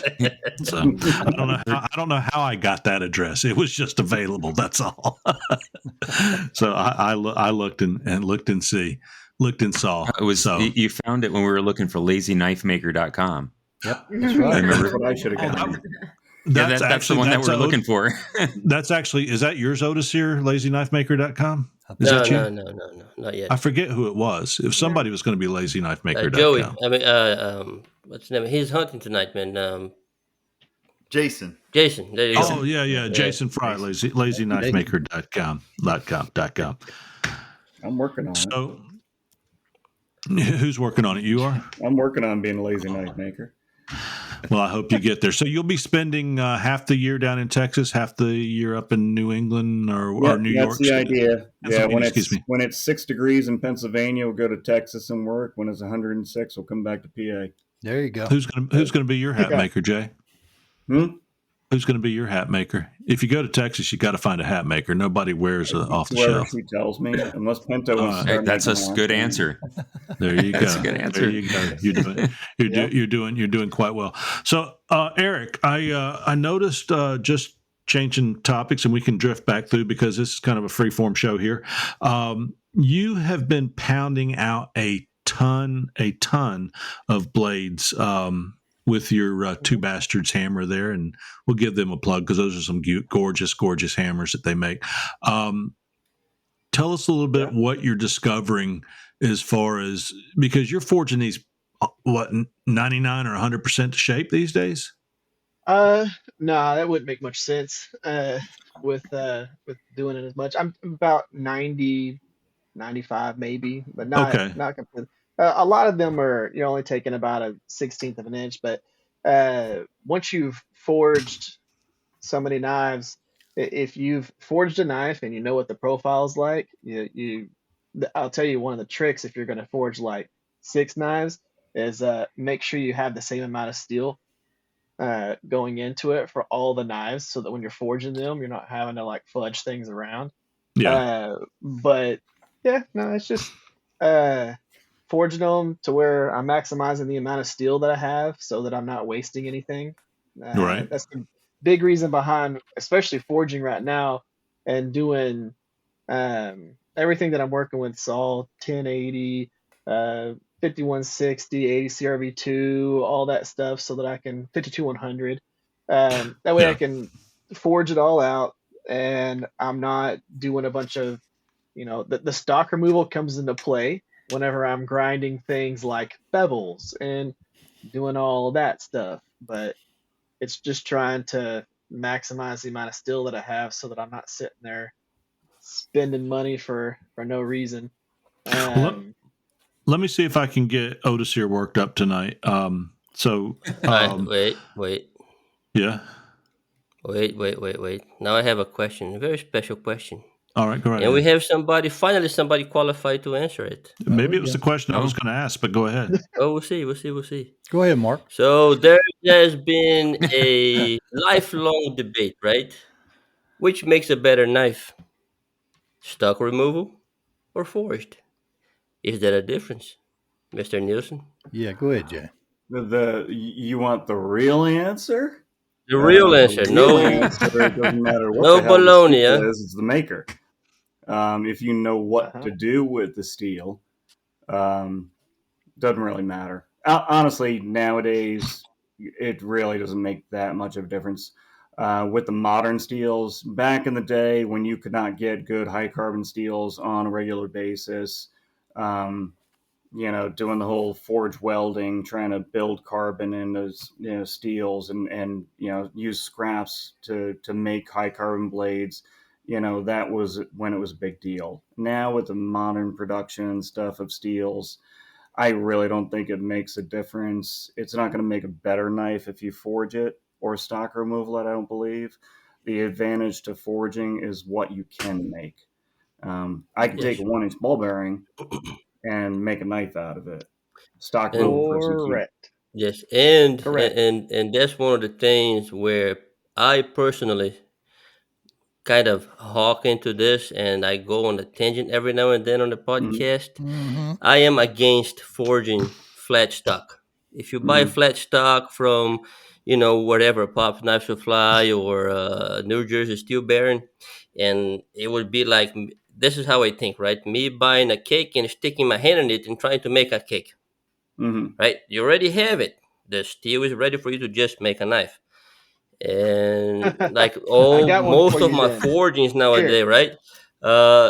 This little Tanto-ish that I finished this week, I forged out of a coil spring, right? Took a coil spring out of an F-150, got enough steel in there, and I forged a knife out of that. I don't see the point, personally, of grabbing Well, I got you. flat stock and forging into something.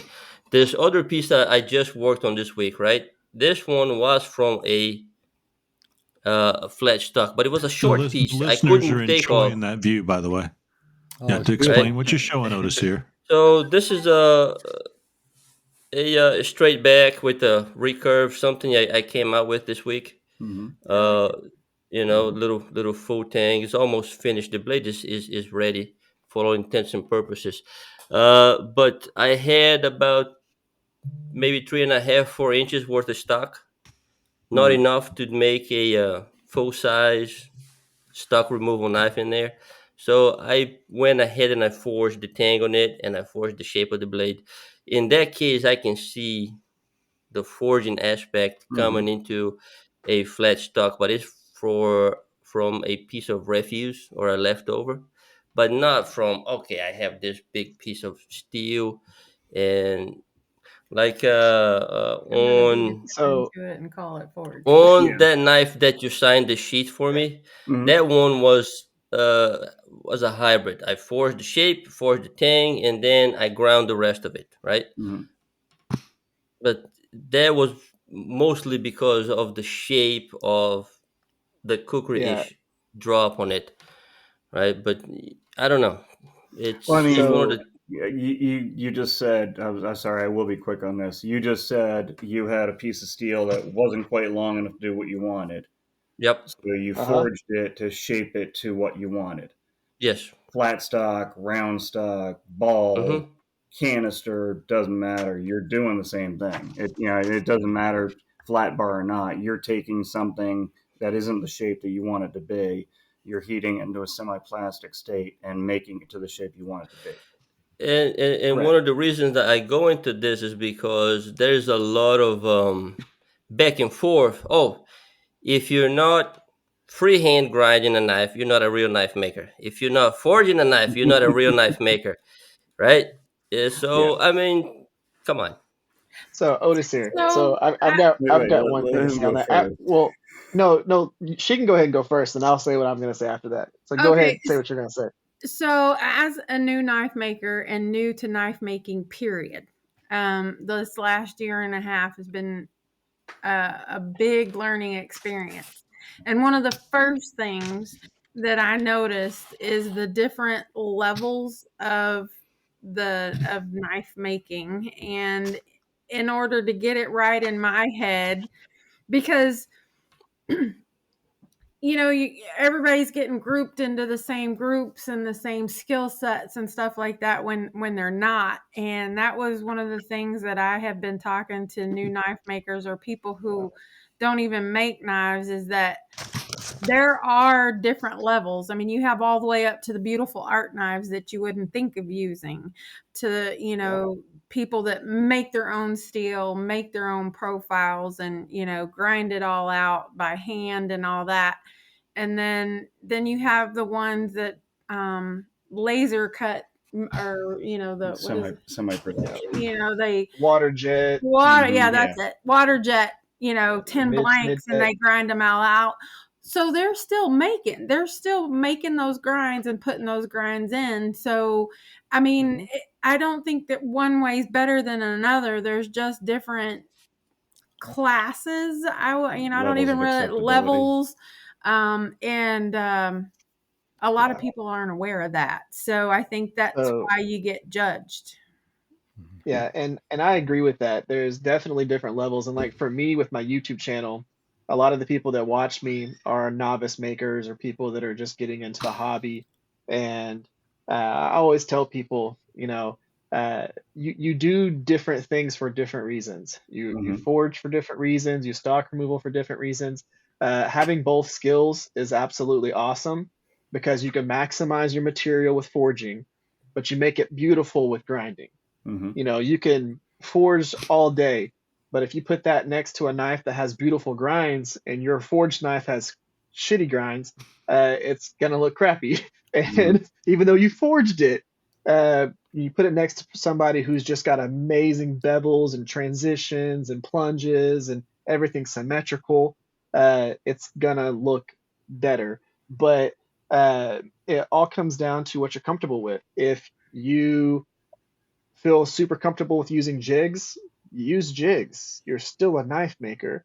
As long as your heat treat's right, as long as your ergonomics are correct, as long as you set out to make a camp knife that makes sense as a camp knife and it is utilized as that, then you're a knife maker. And for me, when it comes to forging right now, with this being a business for me, I need to maximize my steel. So if I've got a bar of steel and I can turn a 3-inch section of bar into an 8-inch knife with distal tapers or whatever, well, I'm gonna forge it.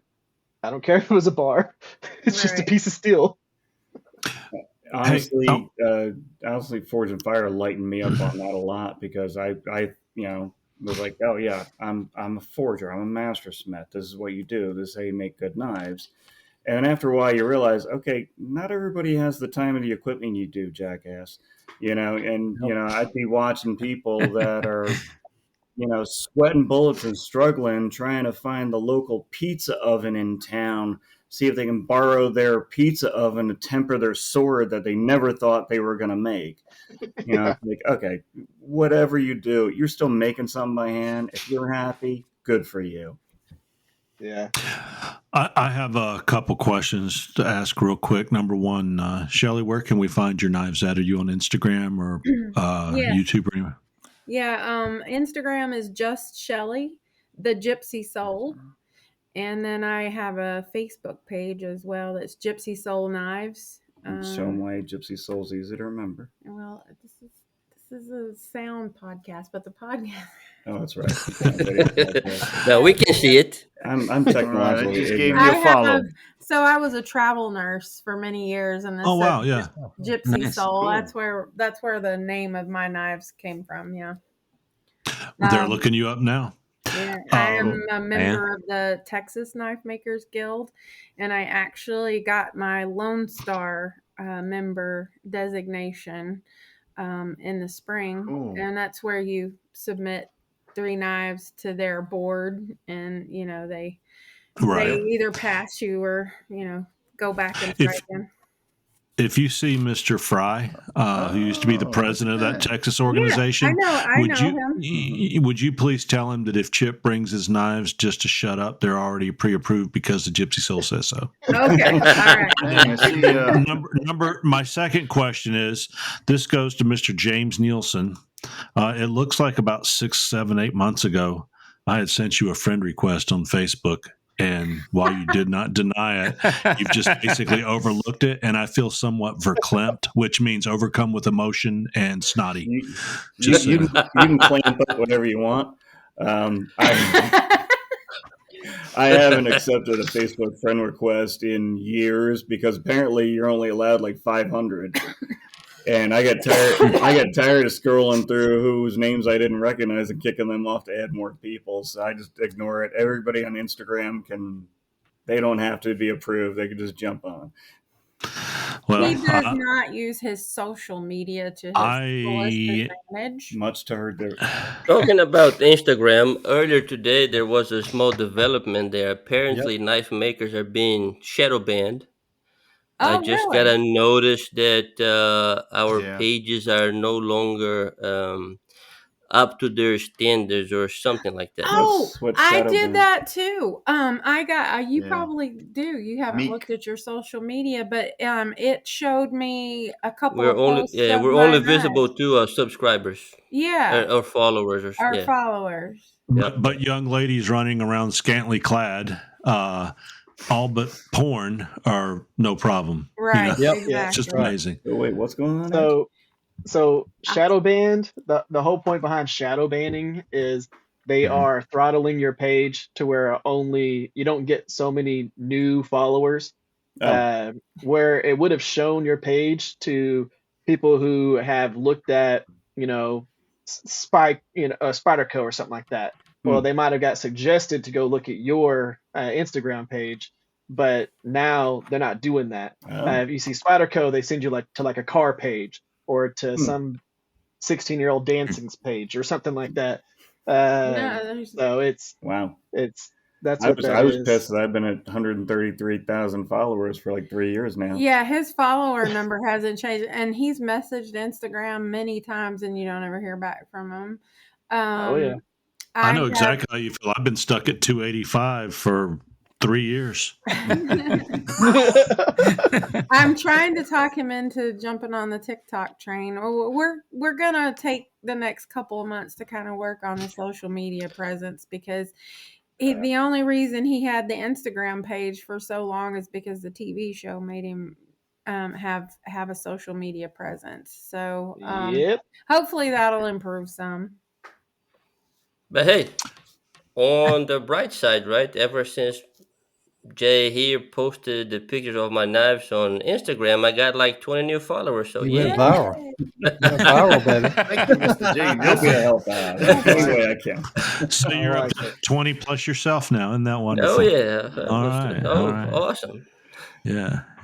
I've been quite fortunate to have 285. I suck.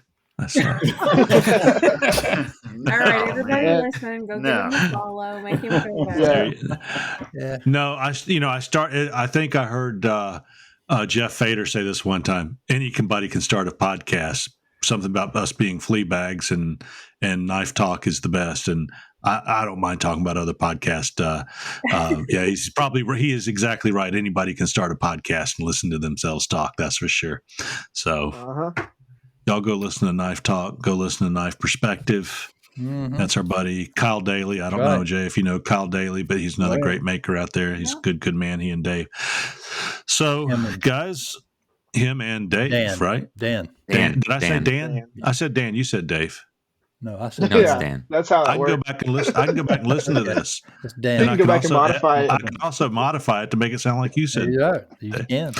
Get No, it I've been done. calling a good friend of mine Dan for years, and his wife finally told me, his name is Jim, and I was like, no, and like for 4 or 5 years, she's like, his name is Jim. It's his wife, and I said, nobody ever told me, and I said, Jim, why didn't you tell me I was calling you the wrong name? He goes, I don't know, I just answered to it. Oh my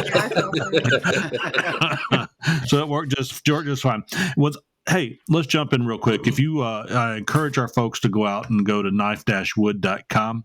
Oleg Bashkovic's making some beautiful wood coming over from Russia.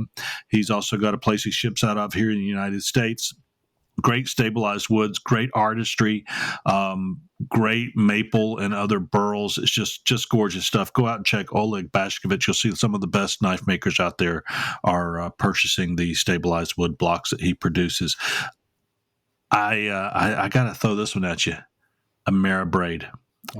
Eric and Kevin, they've developed another one of the best grinders out there, accessories and tools on the market. They are always innovating, and they've got 3 packages. What are those 3 packages, Mark, so I don't screw up again? I called them Majestic last time. Yeah, I know. You put me on the spot. You have the get grinder, you have the get grinding package, right? You have the foundations package, and you have the mastery package. Yeah, and I called it the Majestic, but it is majestic. It's a beautiful machine. And here is a really cool thing. If you go to ameribraid.com, you can get accessories and supplies at 20% off by putting in Templars 20 at checkout. And they will be more than happy to do that for you. Some great guys over there. Super awesome guys. While we're talking about other great grinders, I saw Kyle Daly was assembling his forge today. And if you guys know Brian Housewort over at housemade.us, he comes to us out of Florida. One of the most giving, gracious, wonderful guys you will ever meet in the knife making industry. You need to check out his Apollo forge and also build yourself a 2x72 Revolution grinder. This gentleman, we used his forge for one of our canister demos at the Makers Camp. Oh, did good. you really? Yeah, he was there. Is it? Yeah. So the ribbon burner Apollo? Yes. He And had what would it you set up for us, and I forged a canister in it. Excellent. I will tell you, I've had the opportunity to use one myself. Kyle Daly's building one right now. And if I can ever get this other, when I need two forges, that'll be the next one I purchase. So it's another great machine. That's housemade.us to see what they have to offer. And Eric, I don't want you to get all sad. So I want everybody to know, as we throw in this last one here, I say the best for last, and that's Eric Rivers, who has transitioned from YouTube star to RV executive to full-time knife maker now. The Rivers Experience on YouTube. They will teach you the finer arts of knife making. And you can also find them at the TRE Workshop on Facebook. Very interactive group, 1,000 people plus on his Facebook group, 37,000 plus members on YouTube now, Eric. And, almost 40. Almost 40, excuse me. And when you go out there, Eric is now doing live broadcasts where you can sit and watch him take a piece of steel. And when he gets off that night, you're going to see a knife that he's forged, and he's talked to everybody along the way and put up with my sarcastic comments along the way as well. But you can check him out at the riversexperience.com or find him on Facebook at the Rivers Experience Facebook, TRE Workshop, the Rivers Experience group on Facebook. Guys, I got them all in here tonight. Good. We weren't rushing at the end. Yeah, that guy ain't gonna like you very much. He was complaining that we had too many commercials. Oh yeah, the commercial guy. We have that one listener. Yeah, everybody that listens is never going to know where. They're always going to know where to go get the right supplies, service, vendors you can trust to get the right information, and listen to something entertaining. That's certainly what we try to do. Well, Shelly's already tuned you out. She's already on Eric's website. So. Excellent. She has not gone to the knivestemplars.com and and subscribe to the podcast, tell Shelly that's what she has to do on now. the river. Well, I was looking at Eric's. You should. He's quite It's good. It's good stuff. He made a one blade called the Darth Maul. Y'all need to take a look at that if that's on his website. We love the Darth Maul. It's a double-bladed dagger. Nice. I am now a subscriber. Ooh, look at that. Hey, Look at that. hey, now 40,000. All right, Yeah, 40,000. Just 45. got there. All right. We'd like to congratulate you on that tonight, Eric. What do you have to say? Giggle, giggle, giggle. Thank you. Okay. Guys, Chip, yeah. I think we forgot to. We should have started the whole show with this, right? And we didn't ask Jay. I think the most important question before we even spoke about anything, and which is it Bowie or Bowie? Oh, the age-old question. Let's go. We should have started with that. Tiebreaker. We should have started. Tiebreaker. Just pull it off like a Band-Aid. Oh, I've always said Bowie. It wasn't until I moved south they started saying Bowie, and I was like, "What?" See? What does Shelly say? I bring this back because you're going from Pennsylvania to Texas, and you're going to have to be able to switch back and forth between those two saying. You know, Shelly can't has mix to them say up. Bowie. Yeah. So What does Shelly? I'm What does Shelly Tex, say? and I had to learn how to say pecans correctly. Crying Yes, you do. And yes, I have shaken hands with the actual Bucky. Have you been to the Alamo, Jay? Not yet. Not yet. All right, so you're going to have to go to the Alamo, and I know it's not a very big facility, but there's so much history that comes from there. And actually, down in the basement of the Alamo, they have a Bowie display, and if you go down there, they actually have the pronunciation phonetically spelled out. So that's how they say it in Texas. So that's down. Just ask one of the tour guides how to get down in the basement at the Alamo, and they will they'll direct you down there and look for that knife. I'm good with pecan. Yeah, right. I'm leaving with pecan. And while you're there, for us old guys, if you see Pee Wee Herman's bicycle, get it out of the basement of the Alamo as well. Yeah. That is funny. Then I think we're going to go to the Bonnie and Clyde Hotel first. Yeah. All right. Yeah.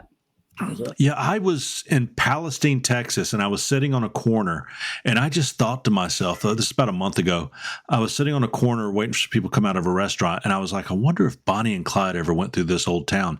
And I was actually sitting in front of the bank that they had robbed, and I don't know if you recall, they had killed a policeman, that it was his first day on the job. He was about to get married. It was 3 miles outside of town where I was sitting, and I was like, well, that was cool. So hey, yeah. Is the Bonnie and Clyde Motel where they stayed, or is it just the Bonnie and Clyde Motel? No, there's a hotel in Fort Worth in the Stockyards, and they have a room where Bonnie and Clyde stayed at, and that's what he's talking about, going in and doing that. Well, I'll have to check that out as well. Yeah, there's a barber shop over here where I'm from, where Clyde got his last haircut, I think. Before he was gunned down. Yeah, I went between Texas and Louisiana for a little while, and I drove past the spot where they were actually gunned down, and it literally is just a county road out in the middle of nowhere. You go up this hill, and all of a sudden there's a big stone marker on the side of the road, and that's where they were shot and killed, just out in the middle of nowhere. The more you know, listening to the Knives Templars podcast. It's perfect. It's perfect. I am actually known for knowing more useless information than anybody else in the United States, and I'm trying to work on the world. So we're going to. We've had 76 jobs. You've been a professional in 76 different industries. I have, and I've only got 6 more years to work. So before I become a full-time hobby knife maker as well, so I better get in a few more jobs. A full-time, it's called a retired knife maker. Anyway, hey guys, let's start winding this one down. Eric, what are you going to be doing except making tons of knives in the next couple of weeks? Anything special? I'm taking my mother this weekend down to the ocean, and we're gonna go and spend some time. She's she was diagnosed with Parkinson's a few years ago. Okay. And she doesn't get to make many trips. and so we're gonna go and I'm gonna take her down there. We're probably gonna have to stop like 76 times because it like she gets restless in cars because the whole Parkinson's flaring up and stuff like that. But Understand. I'm in North Texas. I'm in Wichita Falls area, and so to go down to the ocean, it's like it's a trip. That's half the country.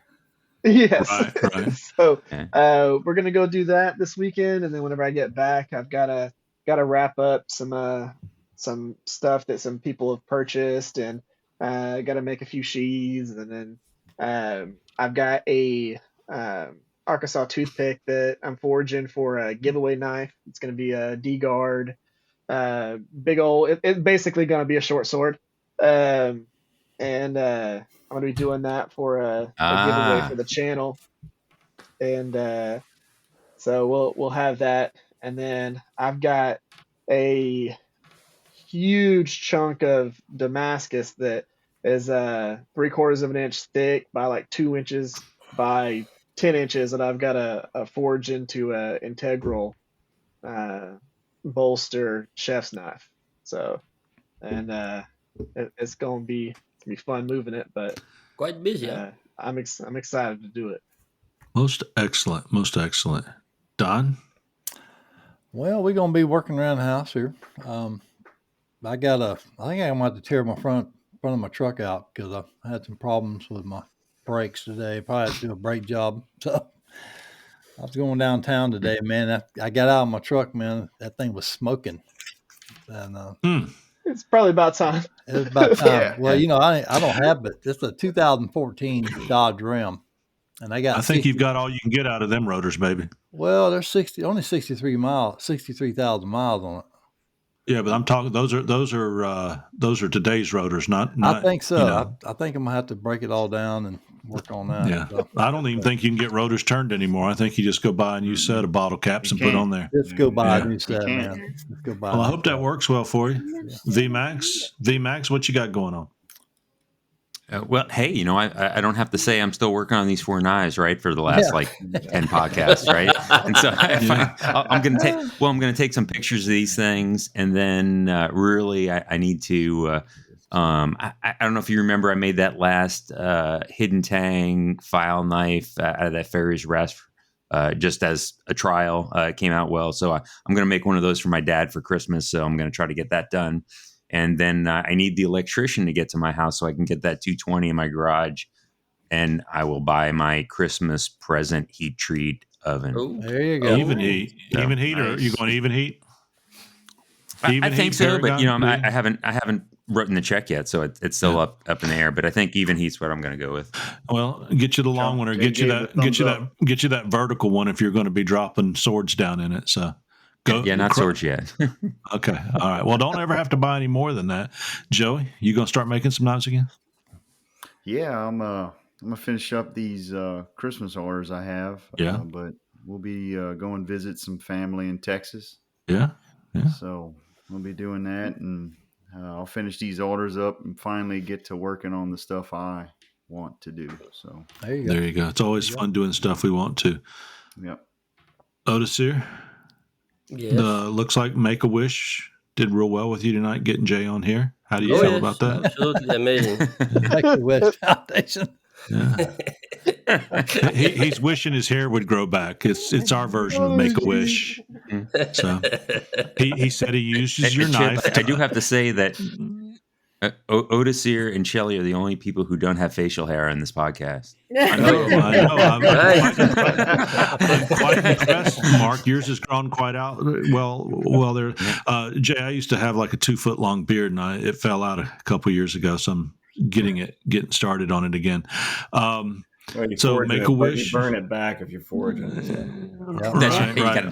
I actually had a thing that I could tuck it back into, but there was a reason I had to cut it off for work-related situations. So, but I'm growing it back now. So Otis here, getting back to Make-A-Wish, he says he uses your knife to open up toluene cans, yes, yeah. So that's nice, and he signed your sheath, and you're the member of the same knife making group that is. Give us a plug there.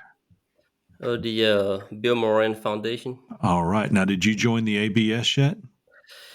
Okay, so here's the deal, right? Oh no! As of 2 weeks ago, exactly 2 weeks ago, I joined the ABS. Hey, Very good. Now I'm 2 weeks right. closer for testing on my That's right. Journeyman Smith. So you have a year and 50 weeks to go. Yes. Congratulations. That's right. Hey, it goes rather quickly. It does. And now that I am a member with the ABS, I'm going to be doing a lot more forging. Nice. Beating a whole lot of microfracture coil springs into knives and see what There happens. you go. So Jay's gonna test your test knife Oh, yes. that you Oh, built. that would be sweet. No, That would be I just sweet. watch. I just watch. He gets to do it. there you Oh, go. Okay. Hey Jay, did you ever do a destruction or a test on the show where you got nervous and a blade ever came apart on you and freaked you out, or? Yeah, multiple times. I The seen a most few. memorable was when a sword blade broke at the guard and smacked me upside the neck. Ooh. Luckily, it was Yeah. the flat of the blade that hit me. Oh yeah. Wow. After that's when they Scary. started putting You me got up in all poked the a couple armor of and times, everything. right? Yeah. If I'm not mistaken, you got poked a couple of times, right? And Oh yeah, I've had things explode and come back at me, and yeah, I've been in the emergency room 3 or 4 times. Fortunately, I've never had any serious injuries from knife testing or knife making. Anytime I hurt myself That's with something stupid around the house that I should have been doing. Yeah, for you, I know how that Eric. goes. It's exactly Eric's been known to stab himself. He about cut his foot off earlier this summer. Yeah, I felt terrible for that. I'm a hockey fan, and the hockey player was playing overseas. It was I killed saw that. a few weeks ago with a blade of a skate. So yeah. I it can saw happen. that. That was Happen very horrible. well. We do want to thank you, Otis here, for introducing Jay to us. It's nice to find that Jay is. He's just another guy, and he doesn't take himself. He doesn't put himself on a pedestal, and that's so nice to see with people that have, certainly as a master bladesmith and in the show and what you do for the community. It's nice to see that you're just a maker, but we see that in so many knife makers. Not too many of them jump up on a pedestal, but you're just. You just solidified that the continuation, just good makers out there. So we can ask you, Jay, what are you doing the next couple weeks? You going to be heading over to Otis Sears to eat steak, or y'all going to be? Well, he keeps knocking out those deers. I'm going to come over from some backstrap. Well, you do know he's a great photographer as well. So if you need a knife photographer, he can start practicing on that. He's a beautiful photographer. There we go. There we go. He's not beautiful. Actually, His pictures are. I just started. I just did some more canisters. I did a couple chainsaw. I did some fossil where you take the bits and pieces from your other Damascus bars and reforge that. And I am such a lazy, greedy SOB when it comes to steel. All the end cutoffs from the billets that have all that wonk and that, the end of the MIG weld and stuff, the stuff you just throw away. Yeah. I'm bead blasting the crap out of that. And even though I can't get all the scale crap out of it, and I'm not even trying to take the MIG weld off, I bead blasted a bunch of that and made another 3x3 by 4-inch can today. And I just want to forge it out and see what it looks like. Because even if it's got garbage in it, maybe it's still be enough for cladding on San Mais. So I'm just going to try it. Okay. I was listening to I was listening to the Knife Talk show this past week, and Fader and Mareko were talking about using those cutoffs, and they said they didn't ever really see anything that turned into a pretty Damascus pattern, but you just never know what'll show up. And of course, like you're saying, you use it in other applications. Mm-hmm. That's cool. That's cool. I am going to be going to the Nashville Custom Knife Show tomorrow, up in Nashville of all places. And I've got a friend, Josh Howard, that's going to be selling. He's making folders mostly these days, about all he's making, beautiful folders. But I wanted to go up there and see some of the makers that I've become I'd be ashamed to say friends because I don't know if I've developed those relationships, but certainly colleagues with, and they know me and I annoy them. But I'm looking forward to that. And then I am going to come down and take my first step into forging out a knife from a piece of round stock. Cool. I've been using leaf springs, and I won't use finished steel because Otis here frowns on that. I forbid you. He forbids it, and but I will be taking that step. So hopefully, repetition and continuing to do it.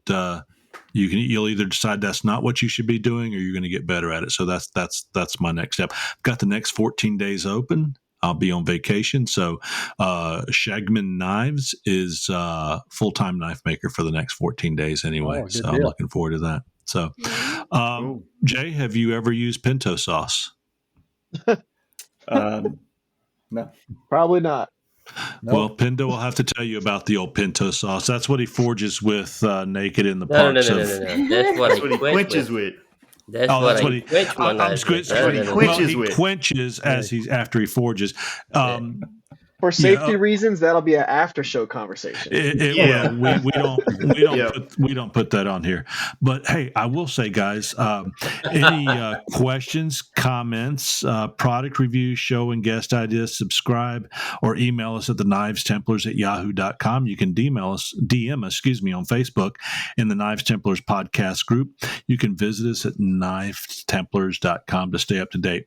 We are sponsored by the Rivers Experience, Redeem Steel, knife-wood.com, Ameribraid, Majestic Fords, Byford's Gun and Pawn right here in Hartselle, Alabama, Bob's Knife Supplies, Maritime Knife Supply, Housemade, Phoenix Abrasives, and their Templars 10 discount. And guys, don't forget, Ameribraid's giving you 20% off of accessories and supplies, so check them out as well.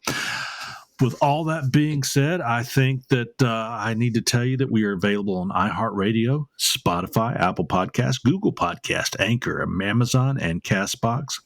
And not only can you find a list of resources at Knives Templars Podcast on Facebook, we also encourage you to go out and visit the TRE Workshop on Facebook and Eric Rivers Group, because that's a nice group for all aspiring veteran and anybody in between knife makers to correspond with a friendly group of people. No argument takes place, and it's nice to have that type of environment. So, guys, with all that behind us now, yes. Hey, we haven't voted yet. Are we going to vote? Oh, yeah. He's already in. He's already in. Yeah. Did you vote him in? No. We gotta take an official tally. We got to do the official vote, and then it needs to be two, because Shelly's here. I think we should officially vote for her also. Well, since you're the vice president of operations, you lead us off there, cowboy. Oh, VP. VP. I'm the co-vice president. He's got that authoritative little goatee thing going on, so I just gave it to him. Go for it, VMAX. All right. Well, and I don't do it as good as you, but hey, officially we have to vote, do a vote to see if you were voted in as a official what's the title? Honorary, an honorary Knives Templar. Yeah. Yeah, that's right. With all the rights, privileges, and finish it up there, Chip. Nicey things that come with it. We'll also throw that as a twofer, so Shelly can be in as well. They're a package deal tonight.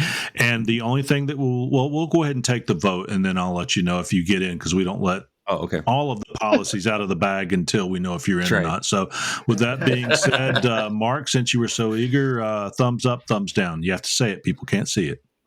Oh, all right. I will give him a thumbs up. Okay. Don, go ahead. Give us your happy, Don. Oh, yeah. Bam. Thumbs up, Don. There you go. Eric? For sure. Yeah, thumbs up. They got you to 40,000 subscribers tonight. Heck yeah. Almost. Joey, Terrio, what do you say, my friend? Absolutely. Yeah. That didn't sound very Cajun. Oh, man, absolutely, yeah. There you go. Otis here, he says, "You had me when you said hello, Jay." Oh man, that's cold. What do you say, Otis here? Yeah, man. Let's go. I would two say, new members. Well, I haven't voted yet, but I do have to say this.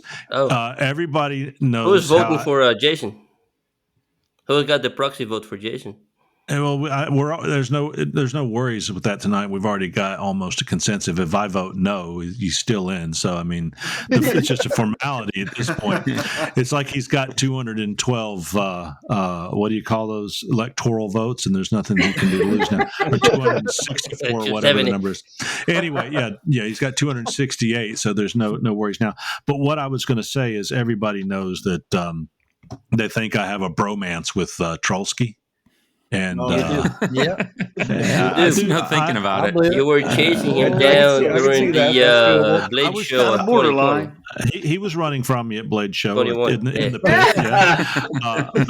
But he was an inspiration, and I would say that I do see another bromance erupting here between Jay and Otis here. So, Jay, you may want to go ahead and go to the courts and get yourself some type of order to keep him away if he gets to. Just wave it at him unless he gets to. No, Otis here is an upstanding, wonderful patron of knife making and just one heck of a great gentleman. I'm sure you won't have to worry about him at all. Guys, I do vote you in, Jay, and I do that with pride and also humbled because you are such a great representative of what we all love to do. Additionally, you're funny and just seem like a really great guy. I've enjoyed getting to know this part of you tonight. So now that you are an honorary Knives Templar, now that Shelley is as well, we do have one thing we want to say. You do not have any spending authority. You cannot turn in any. You cannot turn it. I'm not done. No expense reports. If I buy you a hamburger, that's okay. Don't come to me with a receipt for fries and a burger. I will not. If we do see each other at Blade Show, you can't ask me to pick up the bill as long as it's not food in the area where you can get a piece of pizza for $22. It has to be outside the room. Outside the room at the Subway. I will get you a sub there. And but if we ever are sitting together at a meal, please let me buy your steak. You're a good guy. With all that being said, guys, I have one last thing to say. Y'all, what do you want to tell everybody? Good night. I don't know. What do we want to Good tell? night, Great week, everybody. Good night. Come on, guys. What's going on? All right. Have a great week, everybody. The Eagle has landed. I'll have a good one.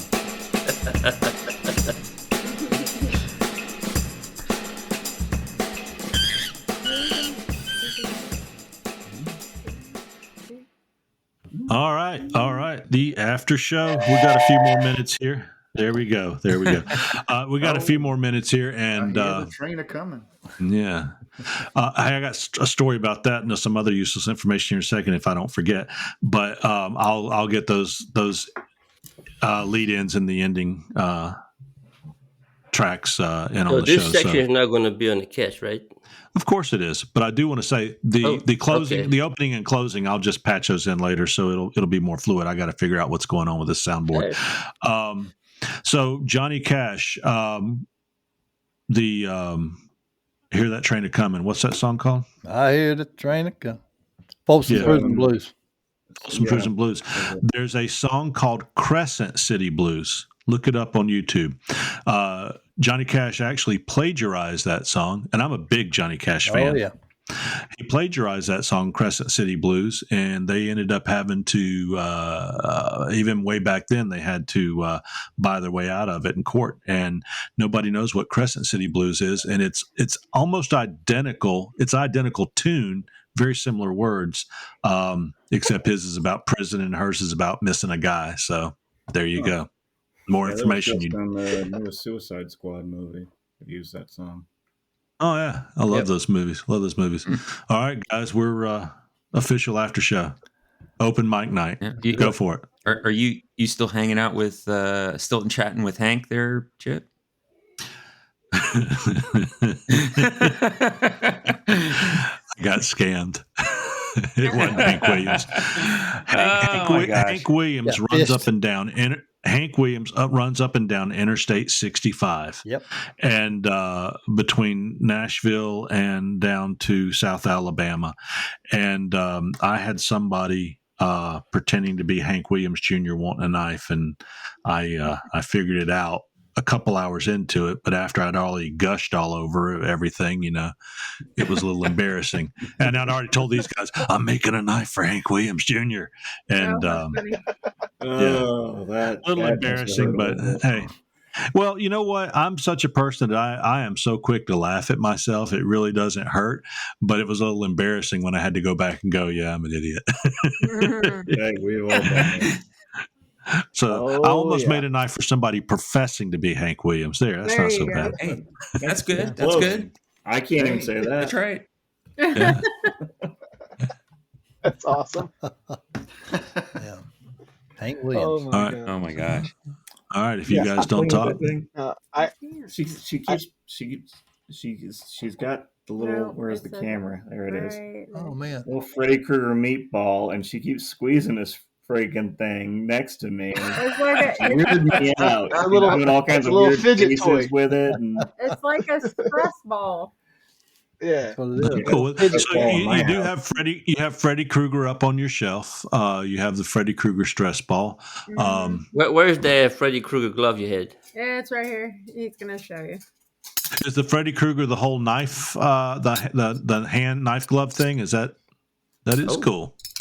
Actually, yeah. customized my logo, made by the Oh, guy wow. who's been making Robert England's gloves for like 20 years. Oh man. That's Now, cool. is And that the functional? cool thing about this one, if I can find it, Mhm. you know those cheese ball Forge and Fire kitchen knives they're selling at Walmart? Yeah. Yeah, Jason Look just at bought it. a set of them. You can see the Forge and Fire symbol on it. He actually made the blades out of those cheesy ass knives. Oh, bizarre. Oh, Funny. that's so awesome. They actually got That's the same awesome. texture and everything. Oh man. That's so awesome. Oh yeah. That's nice. Yeah, Anders is Yeah. a funny dude. Yeah. All right, so is that thing functional? Could you actually go into somebody's dream and scratch them and stuff? Or I don't know about just- that part, just- but I know it's fully functional. Oh, bizarre. Just don't hit your nose with it, right? I actually unpacked it when I was doing, I think it was season 8 in Connecticut, and I was bored out of my mind. So because I'm taking cardboard boxes and I'm stabbing stuff and slashing, and God knows what people in the hallways were thinking because I'm doing the Freddy Krueger voices, and I watched way too many horror movies growing up as a child. My favorite was Jason Voorhees, Friday Yeah. the 13th. Oh, That my- was my yeah. favorite. That thing gave me nightmares. I used to watch the thing, and then I run to my mom's room to sleep over there. 'cause- I would have thought it would have been I'm like looking for a good 13th mask fanatic. for that. They sent me oh god, I can't remember the company's name. There's a mock horror weapon company out in Texas. They sent me a big, mock wooden machete. It's all bloodied up. It actually had hair on it and everything. Yeah, It was nasty. They do props and stuff like that for horror movies, and it came to the house, and I opened it up, and I'm like, "What the heck is this?" Yes. What do people send you? Like, horrified. See, I think Otis here, you would have probably been more terrified of Edward Scissorhands having no hair. No, at the time I had shoulder length hair, so Yeah. this is a recent development. Your own hair? Yeah. Can you please send us all a photo of you with hair at some point this evening? Yeah. Yes, You need I to have do to that. find it, but That's I good. used to have I can't- shoulder length hair. Yeah, we God, need to I'm see. still getting harassing emails about, oh God, what was it, 2006, 2007. I got a YouTube video when I still had a ponytail. Yep. Looked like somebody Oh. stapled a brown poodle at the back of my head. I